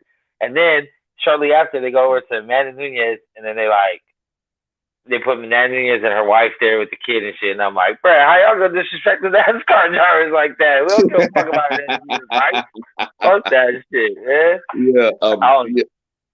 Man. I didn't know who they were either. They probably some young rookies coming up, man. But outside of the South and parts of California, NASCAR is really, really not that big. But I'm telling you, you really have to go to, like, I'm not sitting and watching a 3-hour race personally. Yeah. I'm not a huge NASCAR fan, but I grew up around people who were huge NASCAR fans, bro. And I live less than an hour from Talladega Super Speedway in Alabama. So, I've been there. I've been at the races. Bro, it is an event. You hear me? It is absolutely amazing. I had a great time. You got to meet people from all walks of life. And it's just, I've been inside the actual stadium, and you won't believe, like, it doesn't really do them justice on TV how fast them fucking cars are going. Oh yeah, absolutely, man. It doesn't do them justice how fast they're going, and the endurance that make no mistake about it, the pit crew are athletes. Those are athletes, man. Oh yeah, for sure. They are athletes, dog. Like, some of them are yoked up, man. Like, they have them thick fireproof suits on, but some of these guys yoked up, man. Some of them look like they can play DB or linebacker. These are athletes. They not just skinny kids out here changing tires at your local tire shop. Well, kind of funny, but I grew up watching NASCAR a lot when I was younger because, like I told you, I have one white brother. So when we used to be at his dad's house, his dad is like, we have an area out here called Prunedale, but everyone calls it Pruntucky because it's just Pruntucky. You know what I mean? It's the culture out there. You know what I mean? So That's his dad. So his dad used to have us sitting there watching NASCAR. You know, his dad had a big old pickup truck. So my favorite NASCAR driver was Richard Petty when I was younger. Like, I used to watch that shit.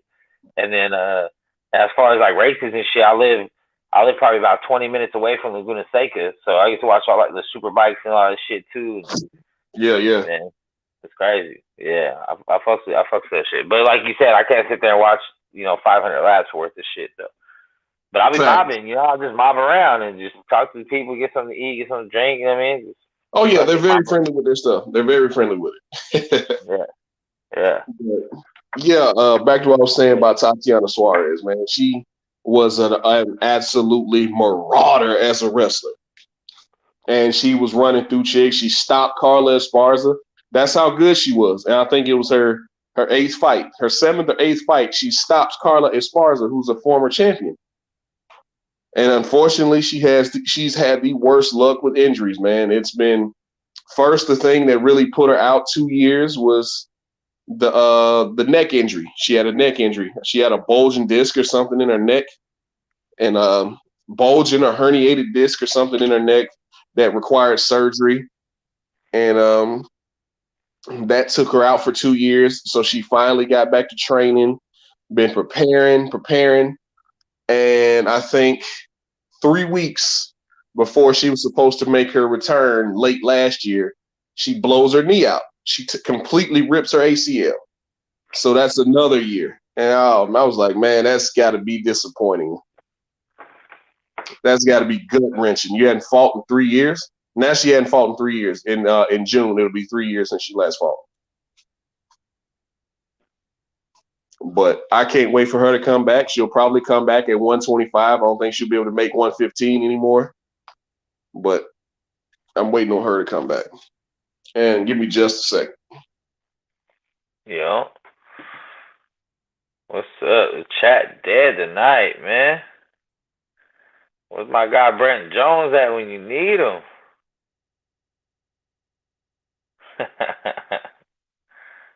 What's up with the guys? Let's see.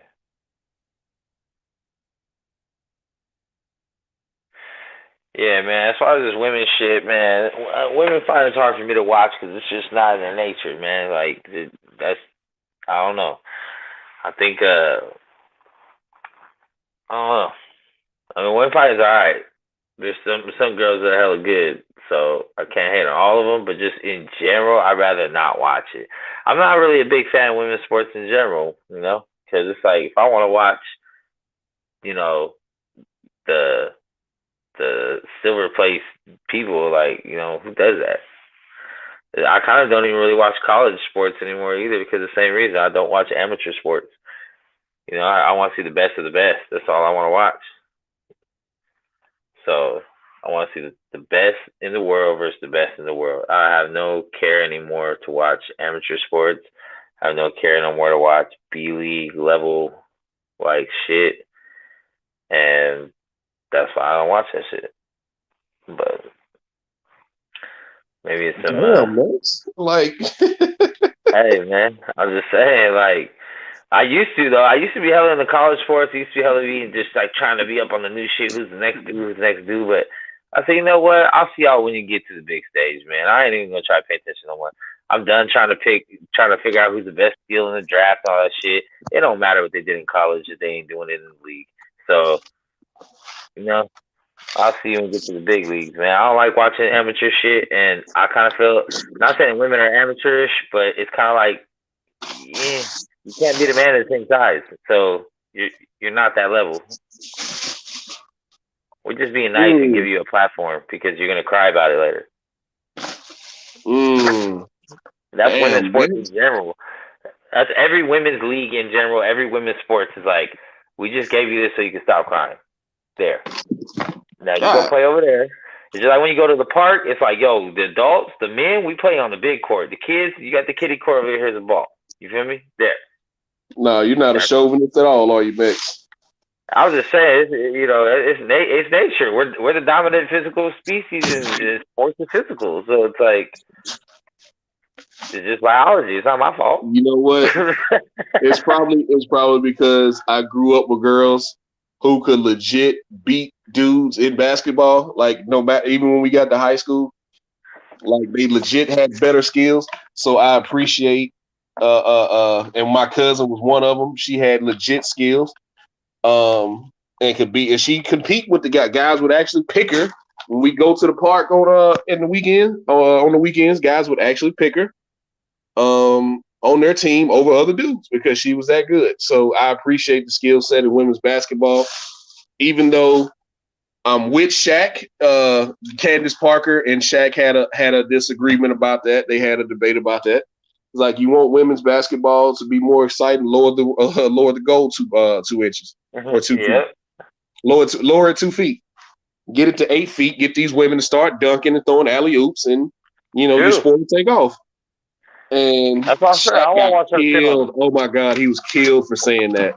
She was like, "How dare you?" Shit on TV when I can see better shit at the park, at my local park. If I want to see layups all day, I'll go watch the homies. But basketball is basketball, man. That's one thing. It doesn't matter whether it's men or women. It's just like boxing or MMA. It doesn't matter whether it's men or women. You see the skills. The skills are the skills. Like a crossover is a crossover. A jump shot's a jump shot.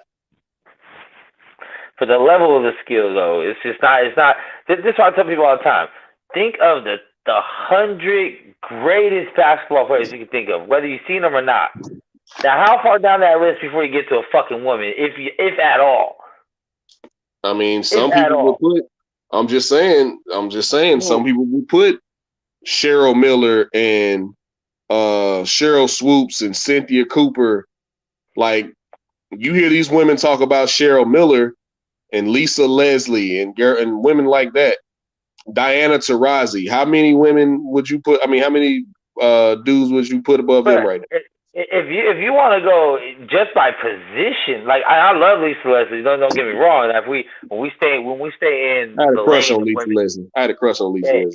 Hey, Lisa Leslie. I used to have the Sports Illustrated for kids and shit. Her 100 points in the basketball in high school and a half. You feel me? Mm-hmm. So, like, I fuck with Lisa Leslie. But that being said, I could probably think of 100 just centers better than Lisa Leslie that are men before we get there, and some of those are probably college players. Like, but it's really not. It's really not fair to compare. It's not. It's really not fair to compare the two, man. It's really not. But we were just saying the best basketball players on the planet, they're men. Like, the best athletes on the planet, they're men. It just is what it is. So, see, I can't agree with that because I think Diana Taurasi is better than Patty Mills, even though I don't like to compare. But I'm gonna say Patty this. Mills will go to WNBA and be Pistol Pete. I'm gonna say this though, right? Diana Taurasi comes to the NBA, yo. She's not starting on those Not for nothing, right? In 2000, I think it was like 2009, 2010, right? It was during Barack Obama's first term as president. Remember, he'd have the basketball games at the White House and stuff, right? That's how he stayed in shape. Gerald Ford used to swim. Other guys jog and play golf. Barack played basketball. So he would invite the NBA stars to the White House to play basketball with him, right? Him and the Secretary of Education, Archie something like that. He got the MVP in the celebrity basketball game a couple times. Well, anywho, he'd invite all of them to the White House. And one summer, I think he invited D Wade, LeBron, Derrick Rose, Carmelo Anthony, who else at that time? Kevin Durant. Who else? He invited a bunch of NBA All-Stars to the gym, right? And then he invited those guys, and then he invited Diana Taurasi. He invited Maya Moore. And there was one other woman that he invited there as well. But not for nothing, he wouldn't say their name. He would say who it was. He said Maya Moore lit their ass up. To quote him, he's like, I'm not going to say who it was, but just know D Wade, LeBron, Derrick Rose, Kevin Durant, and who else was there? Trying to remember who else that he said he invited, but he said Maya That's Moore. only shit, DJ. Maya Nobody Moore plays lit hard that versus ass up, girls, son. bro. Maya Moore Nobody lit plays that hard ass versus up. girls. Nobody what? Nobody plays hard versus girls, bro. No, you better. You better. That's your mistake, not hers. Let it be some real shit on the line and watch what happens. Like I'll tell you what. I'd rather watch Clarissa Shields or Amanda Serrano or any, I'd rather watch those girls fight than any fucking cruiserweight fight right now. Yeah, but I mean those are the outliers though, of course. Like Chris Shields is a beast. Like just like Alicia in MMA, Baumgartner, like Michaela Mayer, Jessica McCaskill. I'd watch any of those women fight before I watched any man 112 pounds fight. I promise you that. Yeah, I don't watch the little dudes either. That's the same shit. That's what I'm saying. It's like it's kids. That's like kids fighting. Like, in real life, bro. Like, you know what's crazy? I watched that Chocolatito and Martinez fight last weekend, right? Yeah, I was a good fucking fight. I had to really sit there. I talked to my guy OG Shelton, right? I was like, is this the same Chocolatito that was fighting on HBO? This is not the same guy, is it? Yeah. That's him. It's like, dude, that was like 10, 12 years ago. He's still fighting? And it was like, yeah. That's him. Because I remember when Chocolatito was like 31-0, 32-0. I remember that. And then he was like 112 pounds. I was like, man. It's like he was like top 5 pound for pound and shit for a little while. Right. At one point. I remember him on HBO, but see, I thought he retired. Once HBO shut down, man, I had to go track down all these fighters again. I was kind of sad about that, man. I'm not gonna lie. I know everyone kind of hates on HBO, but HBO, man, there's a lot of good memories. We loved HBO. We loved HBO. It's just that the commentary was dog shit. Jim Lampley was dog shit. Larry Merchant was dog shit. They wouldn't let Max Kellerman get in there and talk. He was good when he was on HBO, but once he got to ESPN, he had to kind of kowtow and bow down to Top Rank and what they want. So a lot of his rhetoric and his narrative were Top Rank based. Which I used to love Max, but yeah, that ESPN check definitely turned him out, man. But yeah, ESPN definitely changed him. ESPN changed him. The ESPN money changed him. Like he's getting bread though, probably, but. Yeah. I'm pretty sure he was getting paid well with HBO as well. But you look at the commentary that used to be on HBO outside of Larry Merchant and Jim Lampley, who, the way they went at Andre Ward, the way Floyd never got a fair shake, and the way Bernard Hopkins would non-answer their questions. I loved it. But they'd have Roy Jones and Lennox Lewis and Emmanuel Stewart. They'd have those guys on doing great commentary. Roy Jones was great with commentary. Emmanuel Stewart, God rest his soul, was great with commentary. But you get Larry Merchant and fucking Jim Lampley, who everything Triple G did was better than Hagler. And, I really feel a way. I probably shouldn't feel as strong as I do, but I really feel a way on how they used to hype up Triple G. I really do. Yeah. I think the Klitschko's, the commentary, and Triple G killed HBO. What?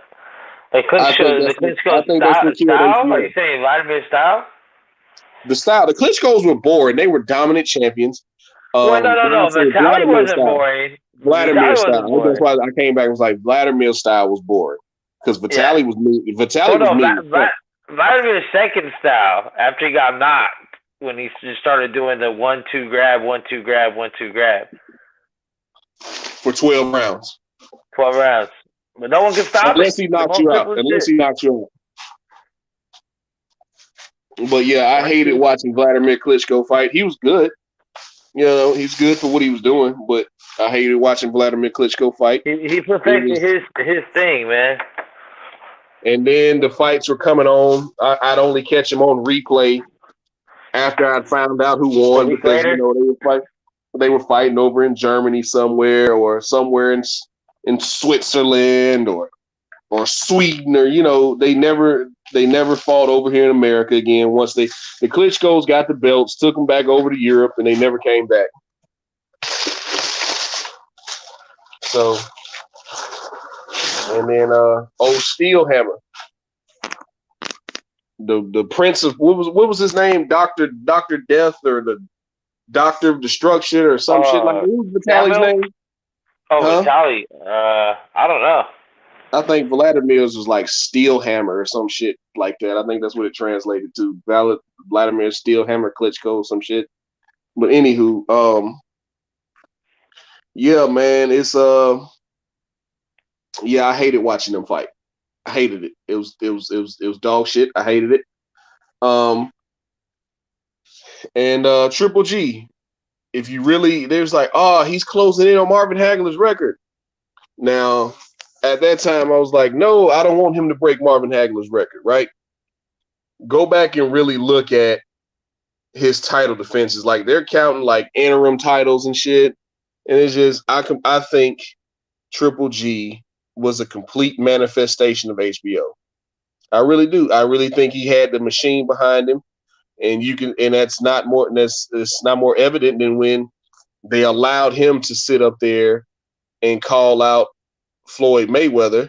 But when Andre Ward was calling him Little G and told him to move up, he said, Andre's too much for me. And they acted like Andre was picking on him. They told Andre, it's like, we want to see Andre Kovalev. We want to see Andre move up and fight Kovalev.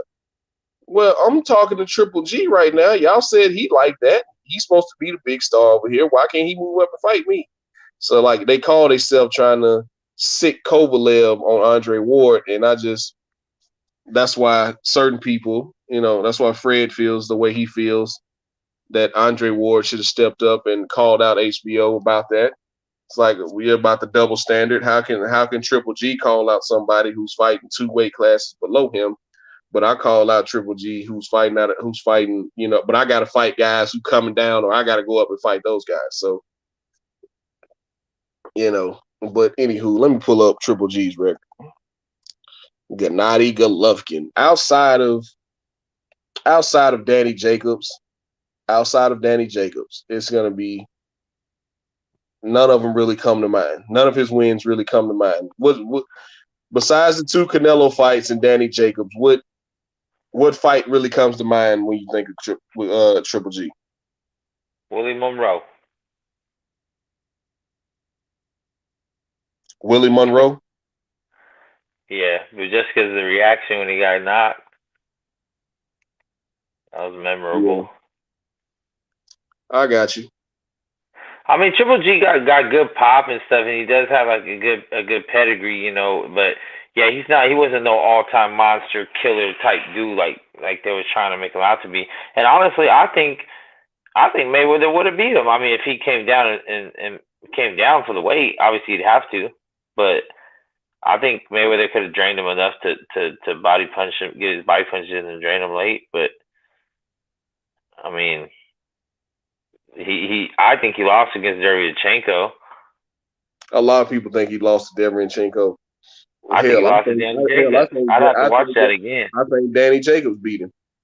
Yeah, I'd have to watch that again. Probably get some fresh eyes on that. But he picked on little Kell Brook. Daly was all right. Kell Brook came up 2 weight classes and fought him. Yeah. I guess Marvin Murray was all right. Willie Monroe. I know. Yeah, I remember Willie Monroe, but it's like okay. Yeah, but that's about it though. Like it's got nothing else on his record, man. And that's just like trying to give him something. Yeah. But see, Willie Monroe wasn't a puncher though. Like he couldn't punch, man. He wasn't. Yeah, he wasn't. He couldn't punch at all. So it was easy to. I mean, I'm not gonna say it was easy, but it wasn't as tough to not. I mean, all he had to do was walk him down. He could walk through all the shots. That's truly what he did. That's what intrigued Canelo about that fight. He was like, he told Canelo, "I beat you Mexican style." And at that time, Canelo was what, 160, right? Well, he was 154, wasn't he? And then he had to move up. Then he moved up and fight. He moved up to fight Triple G and then beat him. I don't think Canelo was already at 160. I think Canelo had to move up. Let me see. Was Triple G his first fight at 160? Do you remember? I have no idea.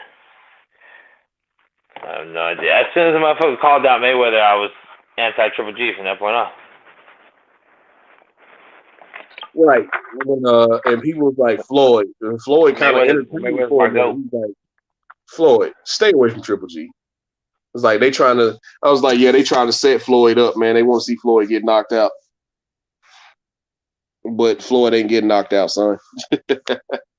Yeah, that was I think that was Canelo's first or second fight at middleweight, because he fought Triple G right after he fought Liam Smith. He fought him right after he fought Liam Smith. And then he fought somebody else in between. Oh yeah, he fought Chavez Jr., which was Yo, you talking about Canelo and Chavez Jr.? Yeah. I was trying to remember who. Oh man, let me tell you, man. Let me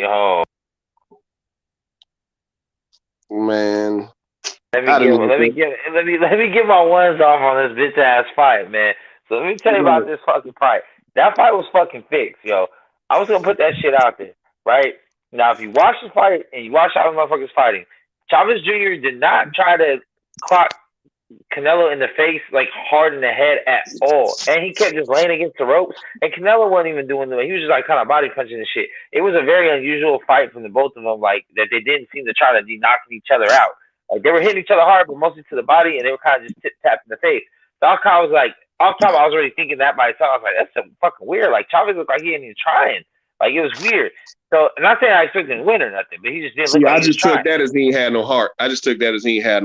Yeah. But fuck this. This is the part I say it's fixed though, because if you look, Triple G was in the front row the whole time, right, watching the fight, because that was gonna be the next fight. Everybody knew that was gonna be the next fight, right? Supposedly that fight was already signed before that fight even happened, right? Like he was already signed.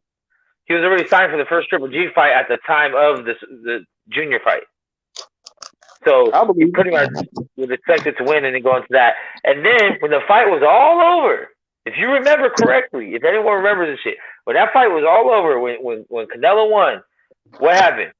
They fucking turn out the lights in the arena, and they have Triple G come from the back of the arena. Like, he was in the front row the whole time, but they had him come down the aisle, like did a walkout into the ring to do the face-to-face. Like, that shit was super planned. Like, Chavez was not supposed to try to win that fight because it would have fucked up that whole fucking fight. So you think they paid him to take a dive? Absolutely. And think about this. Chavez Jr. is the type of dude that probably would do some shit like that. Like, based off what we've seen in his... I'm not going to necessarily question the man's integrity, but if Chavez Jr. I'm going to question someone's shadow boxing pink draw. If it comes out in 10 years that Chavez Jr. took a dive in that fight, which I don't think he could have beat Cinnamon anyway. No, he could have. But if it comes out in the next 10 years that Chavez Jr. took a dive, let's just say I won't be surprised. Because my thing about that fight wasn't just that he lost. It was like the way he lost was kind of like he was told not to hurt Canelo.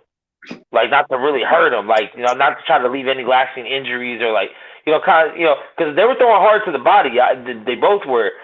But, like, it didn't seem like either one was trying to knock each other out to the head. From what I remember, and Chavez is laying on the ropes and shit, too, a lot of the fight. Like, I don't know. Like, yeah, I remember watching that fight, man. I was just thinking, oh, man, he folding it up. He closing up shop early. He ain't got no heart, man. That's the way I took it. He ain't got no heart. He wearing his daddy's name, and he really ain't got the heart for this. And, that's all right. Because Canelo did really seem like he wasn't trying to kill him. Like he was just there to outbox him to prove a point. and It move looked like on. a sparring session. It looked like a hard sparring session with like a fight coming up.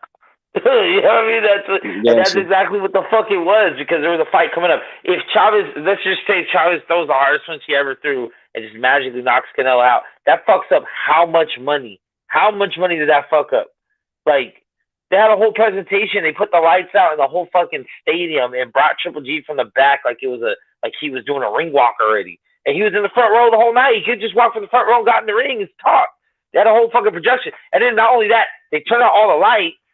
And then they had the fucking big old, like, fucking trailer, like, preview playing for the fight of the two. They had it all planned already. So it's like, if Chavez magically fucks that up, like, he fucks up so much money, like, so much money. They're going to do Triple G and Chavez fucking face off in the ring.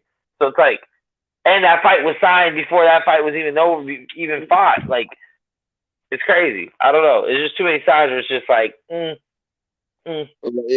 I got you. Like, I'm not going. The reason why I don't say this is fixed or that's fixed is because, you know, if that was fixed, then who's to say, you know, that first Triple G and Canelo fight wasn't fixed to get a second one. So where does it end? Everyone knows Triple G won that first one. Everyone knows Triple G won first one. Yeah, it's like, well, but you see, you got to draw in that fight, right?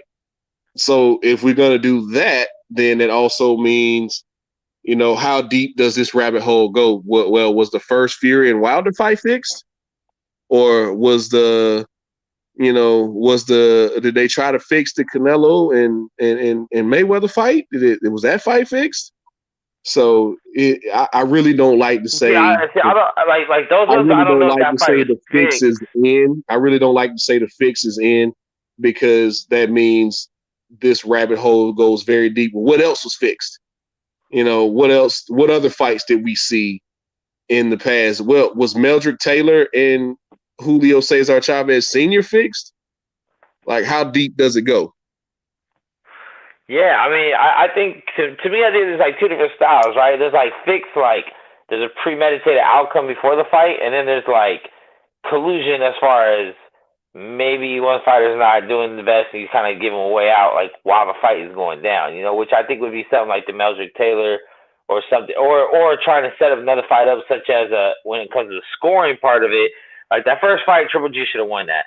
But they give it a draw so they can have another fight. I get that. I don't think that either fighter was in on that or anything like that, but I do think maybe the business of boxing came into play right there. Same thing with the Fury and Wilder was such a good fight while it happened that when that shit comes down to the end right there, you don't let it in. Like you go ahead and let that run it, let him run that one back. You know what I mean? Like there's so many great fights that are super, super close or controversial. It seems like on purpose so they can run shit back.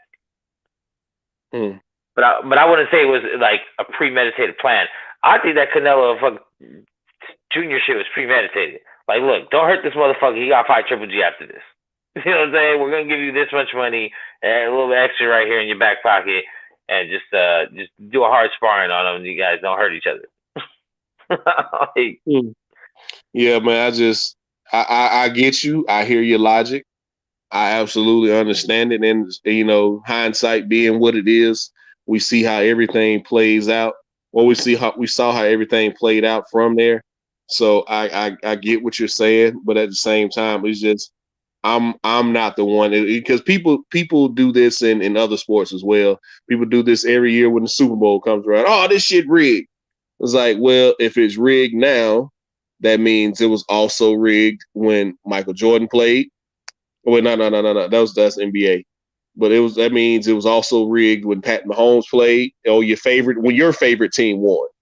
It was rigged then. It was rigged when the lights went out with the Ravens and the 49ers. Like, that's the big one that everybody points to. Yeah, that was crazy. That was it. That's the big one that everybody points out to. This is Ray Lewis's last season. Yeah, this is Ray Lewis's last season.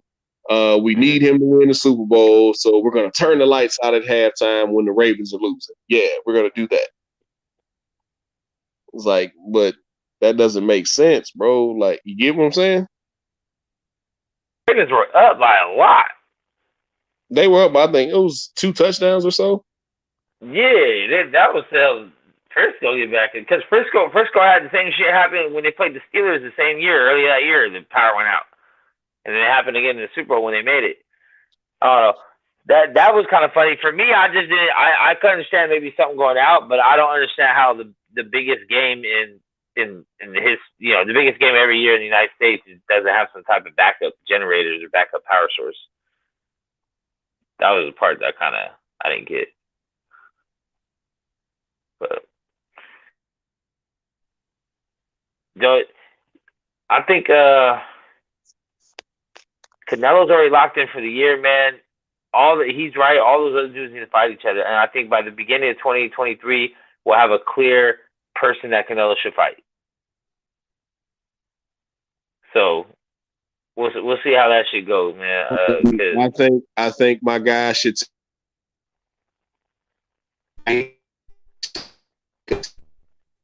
You're breaking up, big dog. Breaking up. Hello, can you hear me? Yeah, I got you. Okay. My guy, well, I call him my guy, but I just started watching him fight like probably 4 years ago. Demetrius Andrews.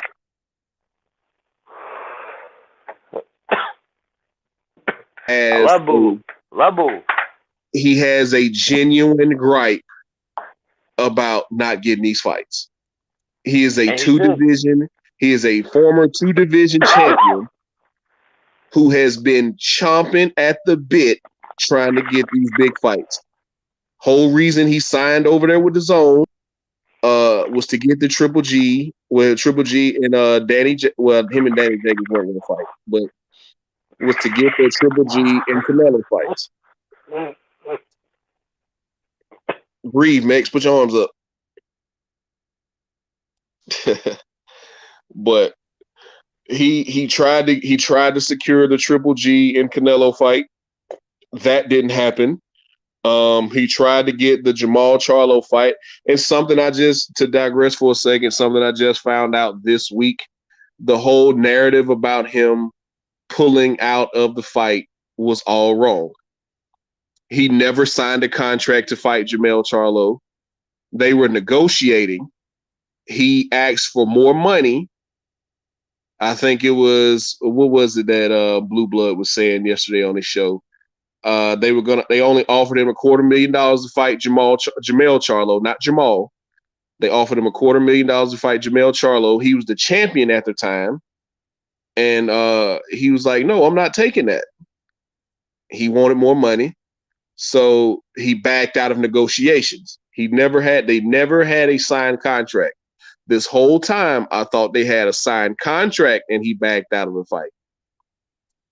But come to find out, they never. Thank you so much, L-Dub and Blue Blood. Between y'all two, man, y'all keep me up to date on everything boxing that I don't already know. And even L-Dub, man, y'all are reporting on stuff before it comes out on a lot of these boxing websites and even ESPN. Y'all are getting me the news way beforehand. So shout out to L-Dub and Blue Blood. Y'all keep me informed on everything. But yeah, there was never a contract signed between those two. So the whole narrative that he welched on a fight with Jamal Charlo has been a lie. But then again, the Charlos have their side of the story as well. They was like, yeah, we spent money on this and we spent money on that. Well, at the end of the day, they were negotiating. They didn't come to terms. And there was no signed contract. So he didn't back out of anything. If anything, he just backed out of negotiation. So he never backed out of that fight with Jamal Charlo. So now that Jamal has said we're not going to get any money with you, it's a duck. It's an official duck, more so than ever. Jamal Charlo, who's a longtime champion in that 160-pound middleweight division, wouldn't fight him. Triple G, who was on the same, quote-unquote, I hate this term, but same side of the street, did not try to unify with him, even though Demetrius Andre was a champion at 160 for a long time, had 5 title defenses. Triple G never showed any desire to try to unify with him, but now he's waiting on Murata, who's coming off of a 2.5-year layoff, to fight him over in Japan. We all know the saga with him and Canelo. Canelo told him he's never going to get the fight. He's a horrible fighter. His style is boring, all that type of stuff. Billy Joe Saunders popped dirty before he was supposed to fight him. And so, and his number one contender, not necessarily as mandatory, but his number one contender in Jaime Munguia keeps choosing to go in different directions and won't fight him. So they mandate the WBO mandated that he had to fight Janabek. So he was like, I'm not fighting another fucking mandatory. It's like, I've had 5 title defenses against mandatories. I'm not fighting another mandatory. Well, I don't think Quigley was a mandatory, but he was like the WBO intercontinental champion or whatever, or something like that. And Demetrius Andrade fought him. This is after he beat Shane Mosley Jr. So he fought him, what was it, last November, I want to say. And now he's moving up to fight Zach Parker, who's the interim champion at 168 super middleweight. And he's going to put himself in position to be Canelo's mandatory.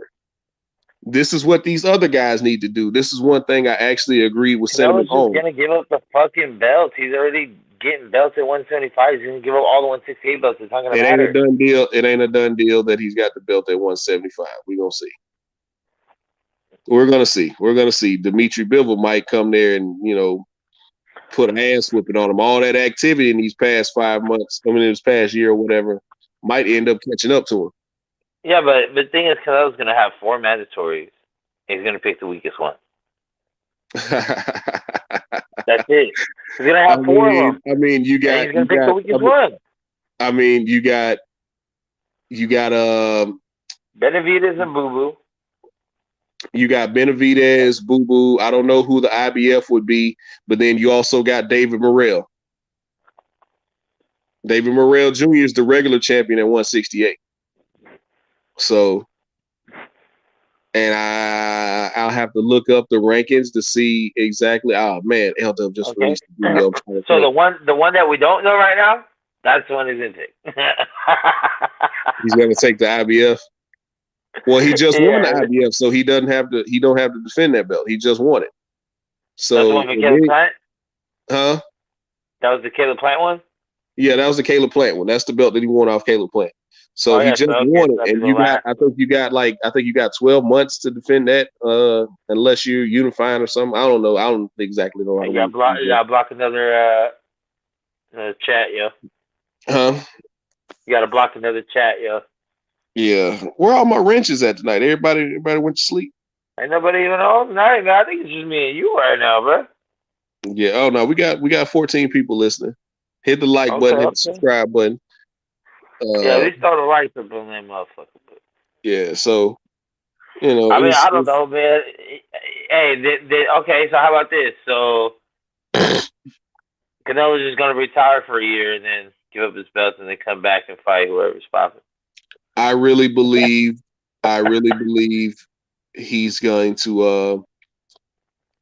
It's hard to say, man, because if you're gonna come down to 168, if you're going to come back down to 168 and Demetrius Andrade is sitting right there and David Benavidez is sitting right there at both as your mandatories, it's going to be hard. If one of those guys really push the issue, it's going to be hard for him to take a Triple G fight. If they really, really push the issue, at the end of the day, he'll drop all the belts. He'll drop them. He'll drop them all for Triple G. Is that what you're saying? Yep, absolutely. And he'll fight Triple G at a catchweight for Triple G's belts. You think so, huh? Yep, it's gonna be like 165. Well, technically he can't do that, so. Because it's not in a weight class, but I feel you though. I feel you.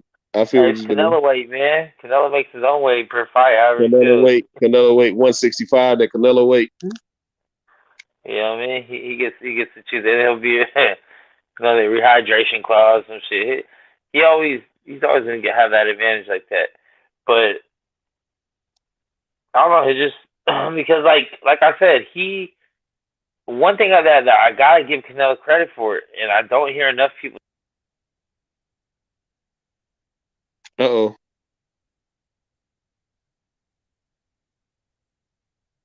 What happened? Well, I don't know what happened. Oh shit! But you cut out. You were talking. You were saying one thing you give Canelo credit for. Oh yeah, one thing Canelo don't get enough credit for. We don't hear any of these platforms give him credit for. Not really him, but it's like he probably got the best team in boxing right now, as far as team, because his team is putting them in the right positions because they know that 50 years from now, none of these asterisks are gonna fucking matter. None of them. It's only going to be us, the people that live through here, that could tell you, nah, here, let me tell you about this fight, let me tell you about this. Let me tell you about this, let me tell you about this. Yeah. Yeah, the people just got to look at the resume and be like, oh my God, he beat Cotto, he beat this person, he beat this person, he beat this person. You know, he one of the judges had a draw with Mayweather. Oh my God, like no one's going to know the details. Like at the end of the day, they're just going to see all these. He lost by a split or majority decision to Mayweather. Man, oh man, he's the closest person to beat Mayweather. What they don't tell you is that Shane Mosley was 41 when he fought him, and Cotto was 45 when he fought him. But you know, it's even though I give him credit for Cotto, even though we don't know if he was saucy or not. But I give him credit for Cotto because Cotto had a belt at that point. So I do too. But my thing is the scores on that. One of those judges had it wide. It was not wide. It was a good back and forth fight. It was not wide. I thought he won the fight, but it wasn't. Yeah, I don't want to. It wasn't a blowout. It wasn't a blowout. He definitely had to work for it. Yeah, for sure. But I mean, he was obviously fucking probably like 20 pounds bigger than him too, just like he was against Mayweather. You know, because Cotto ain't no fucking one. What was that 160 at the time? No, that was at 154. No, it was at 160. It was at 160. It was at 160 because Cotto was the middleweight champion. Yeah, Cotto ain't no fucking 160 pounder. Yeah, I think that was I think Cotto had the WBA middleweight title. I think it was the WBA because I think at that time, I think this was before Junior started getting his ass beat, and he had the WBC. I'll have to look that up. I think Cotto was the WBA middleweight champion. I know he had the ring belt because I remember that damn ring belt that Canelo had on after that fight. But he was the ring and I want to say WBA middleweight champion at that time. Cotto was. What's going on, Taylor Bell? B. Cherry Picasso, 93 Octane. Appreciate y'all for sliding through. Yes, sir. It was the WBC. Okay, thank you, B. Cherry. I didn't think it was So when did Junior lose? Well, when did Junior lose his belt? Because I remember Junior was the WBC middleweight champion at one point. He lost his shit to Sergio. That's where I'm missing it. Okay, that's the gap. That's the gap. Okay. Yeah, but yeah, I give him credit for Cotto because Cotto was, even though Cotto was 35 and probably past his prime, he still had a belt. So for sure, I give him credit for Cotto, but Shane Mosley was 41 years old, man. Ass gas on that fight. I mean, Kirkland was out for 2 years. You know, fucking Laura arguably won. A lot of people believe Laura beat him. I mean, we could. I'm not even looking at his resume. I'm just gonna try to go off. You know, I'm trying to go off memory too. I remember Shane Mosley was old as fuck.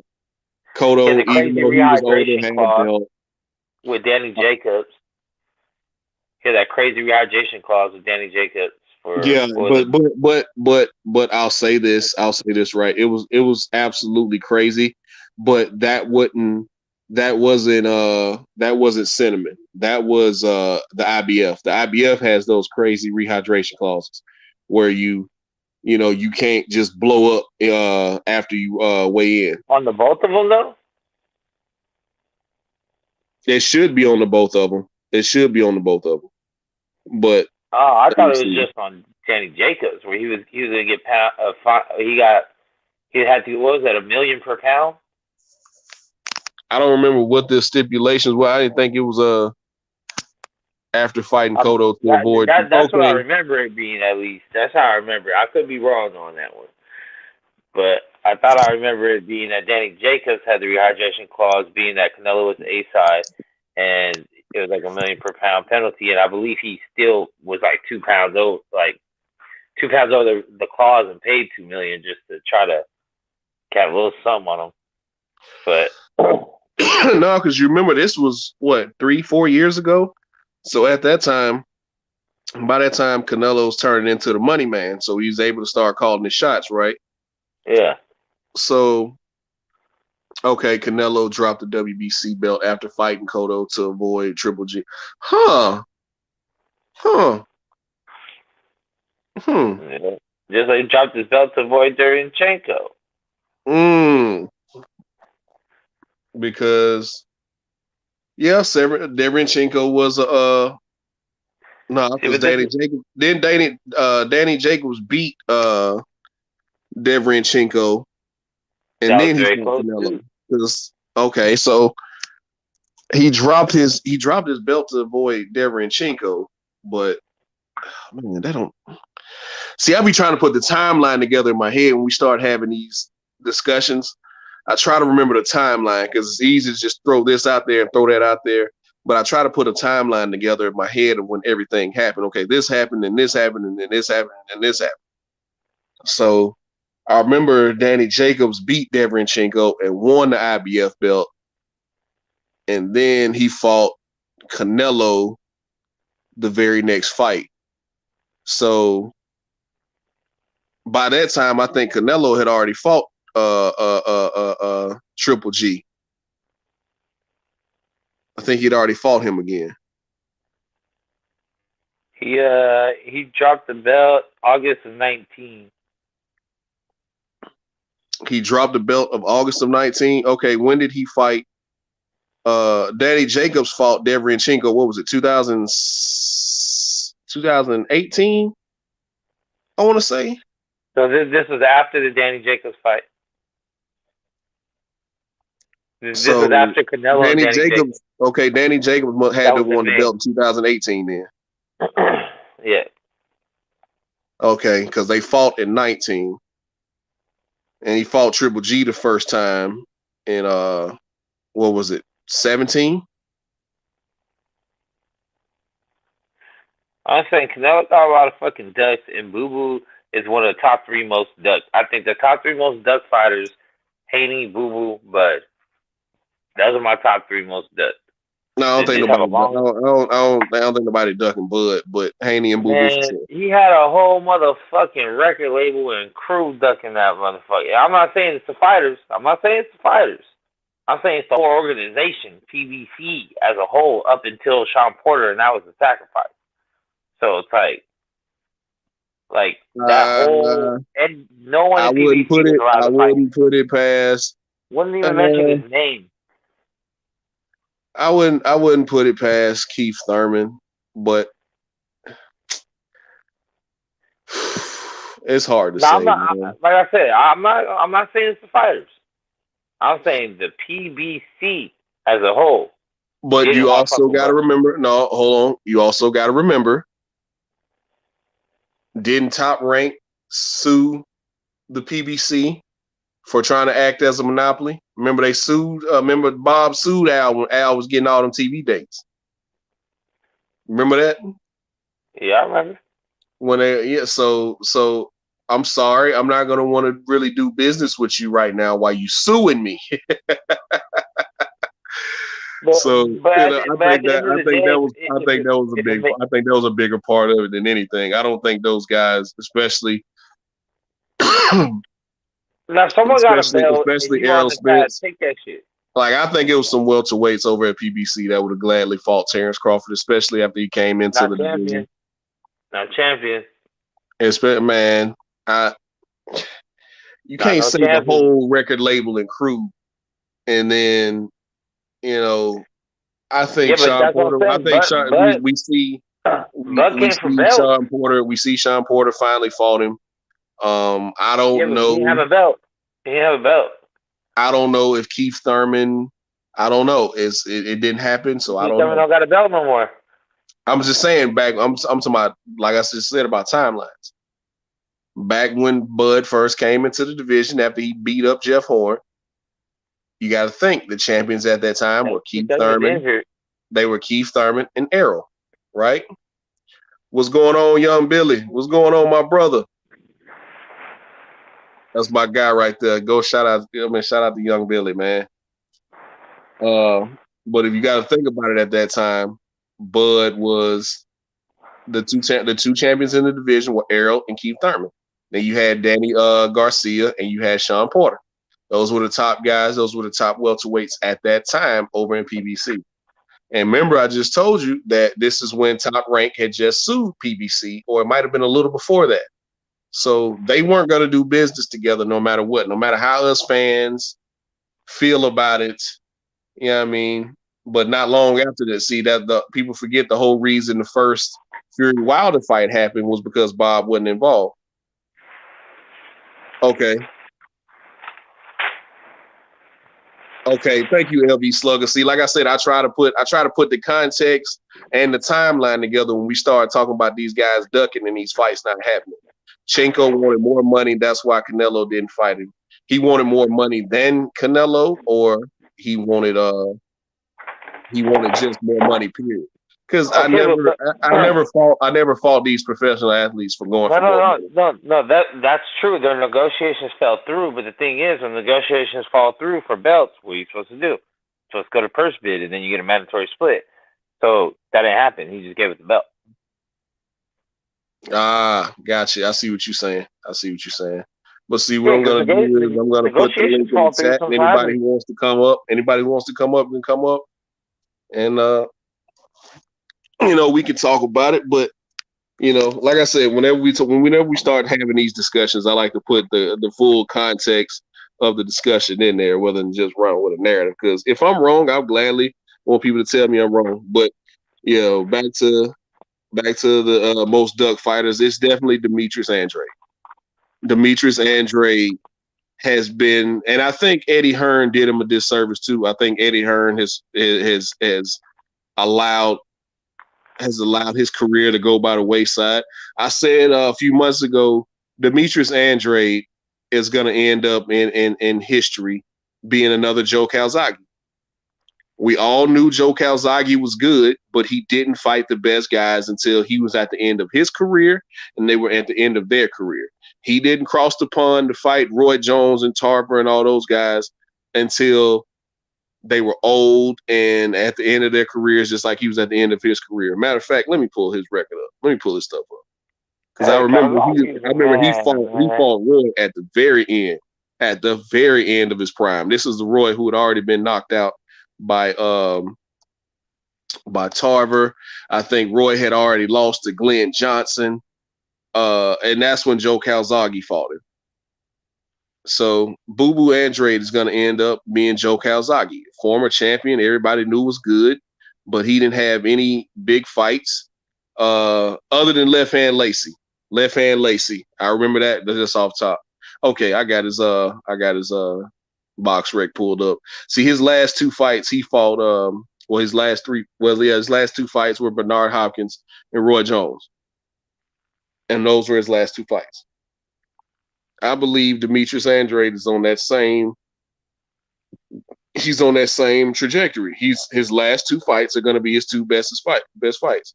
Let's see. He beat Eubanks Sr., Robin Reed, Rick Thornberry, David Starry, Omar Chica. Hopkins fight. That was a good fight. Mario, man, but they were good fights, but they weren't memorable fights. Left Hand Lacy, when he beat Jeff left hook Lacy, that was a good win for him. That was the one that really, I was like, oh, okay, that was a great win. Well, good win. I ain't gonna say Peter Manfredo Jr. when he knocked him out. That was a good win. But the signature fights, the big money, big name fights, when he finally fought and beat Bernard Hopkins and Roy Jones, those two guys, well, more so Roy than anything. Roy was past his prime, and Bernard Hopkins was getting up there in age as well. So Even though when did Bernard stop fighting? What was it? 2014? 2014, I want to say. But he beat what's his name too? He beat Kessler when that dude was undefeated. Eh. I mean, at the time, he was undefeated. I mean, I'm not saying he beat bad fighters. I'm talking about what's his memorable fight. The Roy and Hopkins, his last two, because those are his American fights. Mm-hmm. Oh, hey, B Cherry, absolutely. All he had to do was fight Canelo fight Boo Boo for undisputed, and he didn't. Yep. Listen. I'm done talking about Canelo fighting Demetrius Andrade because the man told us you're never gonna get the fight. Even though Demetrius Andrade did everything that Erslandy Lara did, he pulled up to the press conference. He wasn't even disrespectful. He didn't say anything about Precious Mexico. He didn't say he didn't call Canelo out of his name. Chenko was offered $5 million for Canelo fight, and he wanted more. Huh? Okay. I got you with LV Slugger. This would be my question, right? If he's getting 5 and Canelo's getting 25, heck yeah, I want more money too. But like I say all the time, I'm all pro athlete. I'm pro athlete. I'm always pro athlete. These guys, they got a finite time to get the most money they can to last them the rest of their life. So I'm saying give it to them. It ain't my money, so I don't care. Whatever that number is to get them into the ring, you never know. You might get a classic moment out of that fight, and you never know, man. You might get 3 big paydays out of that fight. You never know. So just let it happen the first time. If it's a dud, it's a dud. If it's Manny Pacquiao and Floyd, it's a dud. Let it happen. But it could also turn into, Riddick Boyd and Vander Holyfield. You understand what I'm saying? It could turn into Gotti Ward. It could turn into that. But that's the thing about, that's what I'm saying about the negotiation. It's like, okay, if that falls through, it goes to purse bid. And then there's a mandatory split for champ and challenger. And it's usually not in the challenger's favor. So that's why it's like that. Instead of going to do all that, they give us the belt because they could have enforced that. Because they could say, all right, look, this motherfucker wants too much money. We're not coming to terms. All right, purse bid. Now it's an 80-20 or whatever the fuck it is, and there you go. Now you can get the fight, get your ass beat, give my money, I'm out. But they didn't. Just give us the fucking belt. Like what is Demetrius? Ain't Demetrius Andrade getting less than $2 million for this fight against Zach Parker coming up May 21st? I have no idea. I think his I don't remember the exact number, but it's less than $2 million. And his fight went to purse bid. Eddie Hearn sent him to purse bid when he moved up, and now that he's moving up, we're going to challenge Zach Parker for the interim WBO title at super middleweight. It was less than $2 million. I forget exactly what the number was, but I saw it. I saw it about 3-4 weeks ago, and it was less than $2 million. I remember that. So, yeah, I mean, but yeah, thank you, LV Slug. I appreciate that. He was offered $5 million for Canelo fight, and he wanted more. I got you, man. Like I said, that's why I say all the time, man. This context matters when you're talking this stuff. When you start talking about guys ducking and stuff, man. So when people say, that's why when people say Demetrius Andrade ain't never beat a champion, he's never beaten the champion. He's never beaten the champion. Well, let's look at the champions he tried to fight. It's not his fault that Billy Joe Saunders popped dirty before that fight. Yeah, I mean, that's not his fault. It's not his fault that Triple G wouldn't fight him. It's not his fault that Jamal Charlo wouldn't fight him. But, you'll get his naysayers saying, well, he should have fought Lara. Well, if I'm chasing champions and one of the champions has already beaten him, I guess I could fight him to stay busy. But at the same time, I want another champion. I don't understand how chasing another champion in your weight class is ducking somebody else in that weight class. I don't understand that. So, but yeah, man, I think we're gonna go ahead and call it a night. I think we got some good boxing talk on the back end of a good MMA show. Bryce versus Jair will be interesting. What's that's this weekend? What's this weekend? I didn't talk about the card this upcoming weekend. We'll tackle that on Thursday. We'll tackle that on Thursday. All right. Well, shit, we might be able to touch on it tomorrow when we see the new ranking. Yeah. Can't be mad at Canelo for not negotiating with Chenko. He just beat the man Jacobs who beat him. I got you, B Cherry. I got you. But yeah, he was just coming into his own as the quote unquote money man of the sport. So, yeah, I mean, he's calling the shots right now. And like you said, y'all fight each other. I'm busy. You know what I'm saying? He got the best. I thought it was hilarious. I thought it was hilarious when he said that because he's absolutely right. I respect Cinnamon, but I'm not a Cinnamon fan. But I understood every point of that. Caleb Plant, Charlo, if Jamal Charlo decides to move up to 168, which I've heard it was either going to be Erzlandi Lara or somebody else. I have to look it up. Shout out to L-Dub, man. Once again, the great insider L-Dub. It's going to be either Erzlandi Lara or someone else or Jaime Munguia in his next fight, from what I'm hearing. So, yeah, I mean, so we'll see. We'll see what happens. We'll see what happens here. But I think he's supposed to be fighting in June. Erzlandi Lara in June is what what I've heard. That's the two things. That's twice I've heard is Erzlandi Lara. But we'll see what happens, man. Jaime Munguia might go to they might go to purse bid and he might end up getting Jaime Munguia. But we'll see what happens, man. I think that's the only way that fight happens is if that fight goes to purse bid. It looks like Rigo might be done, man.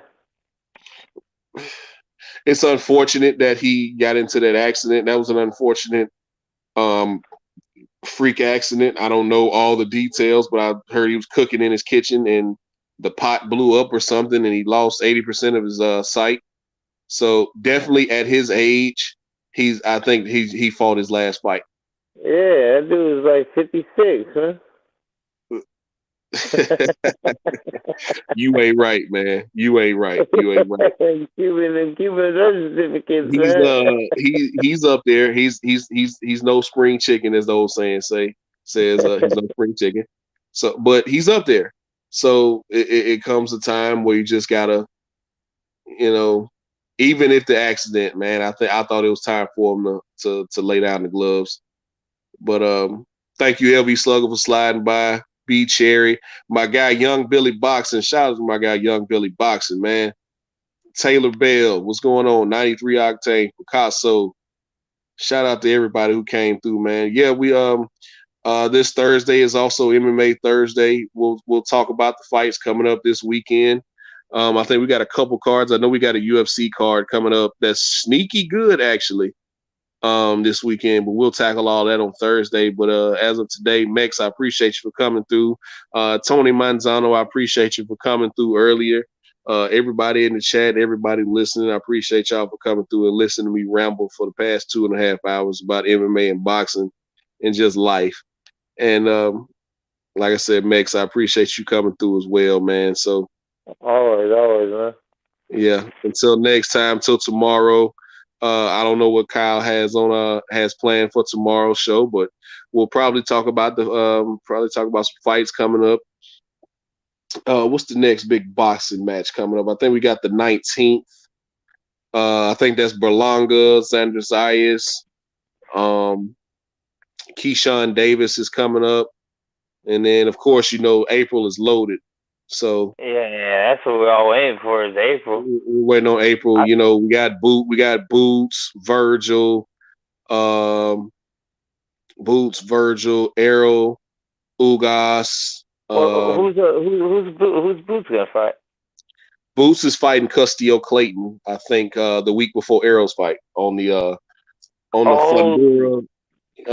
Fundura and Lubin card, which I think Lubin's gonna beat the shit out of Fundura, but we'll get into all that probably tomorrow. But like I said, man, This weekend is a good one, DJ. It's that Wood and Conlon. Wood and Conlon. What, boxing? Yeah, the Irish dude Conlon, and the British dude Wood. That's a good one. They're like, I don't know, they're featherweight, but I think I watched their press conference. Them boys is ready. It's like they're like just like two hooligans, man. I'm looking forward to it. That's it. I mean, and then Ortiz Jr.'s Virgil Ortiz is up next weekend.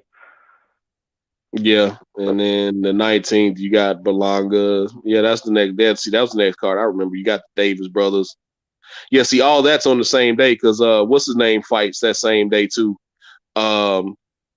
Shockey Foster and Regis Prograis fighting over in Dubai that same day.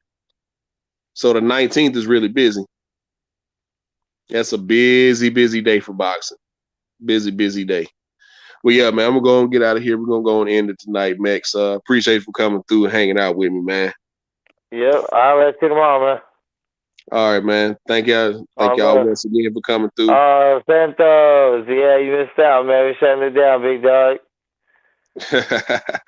I'll let you guys tomorrow, y'all. Peace out the chat.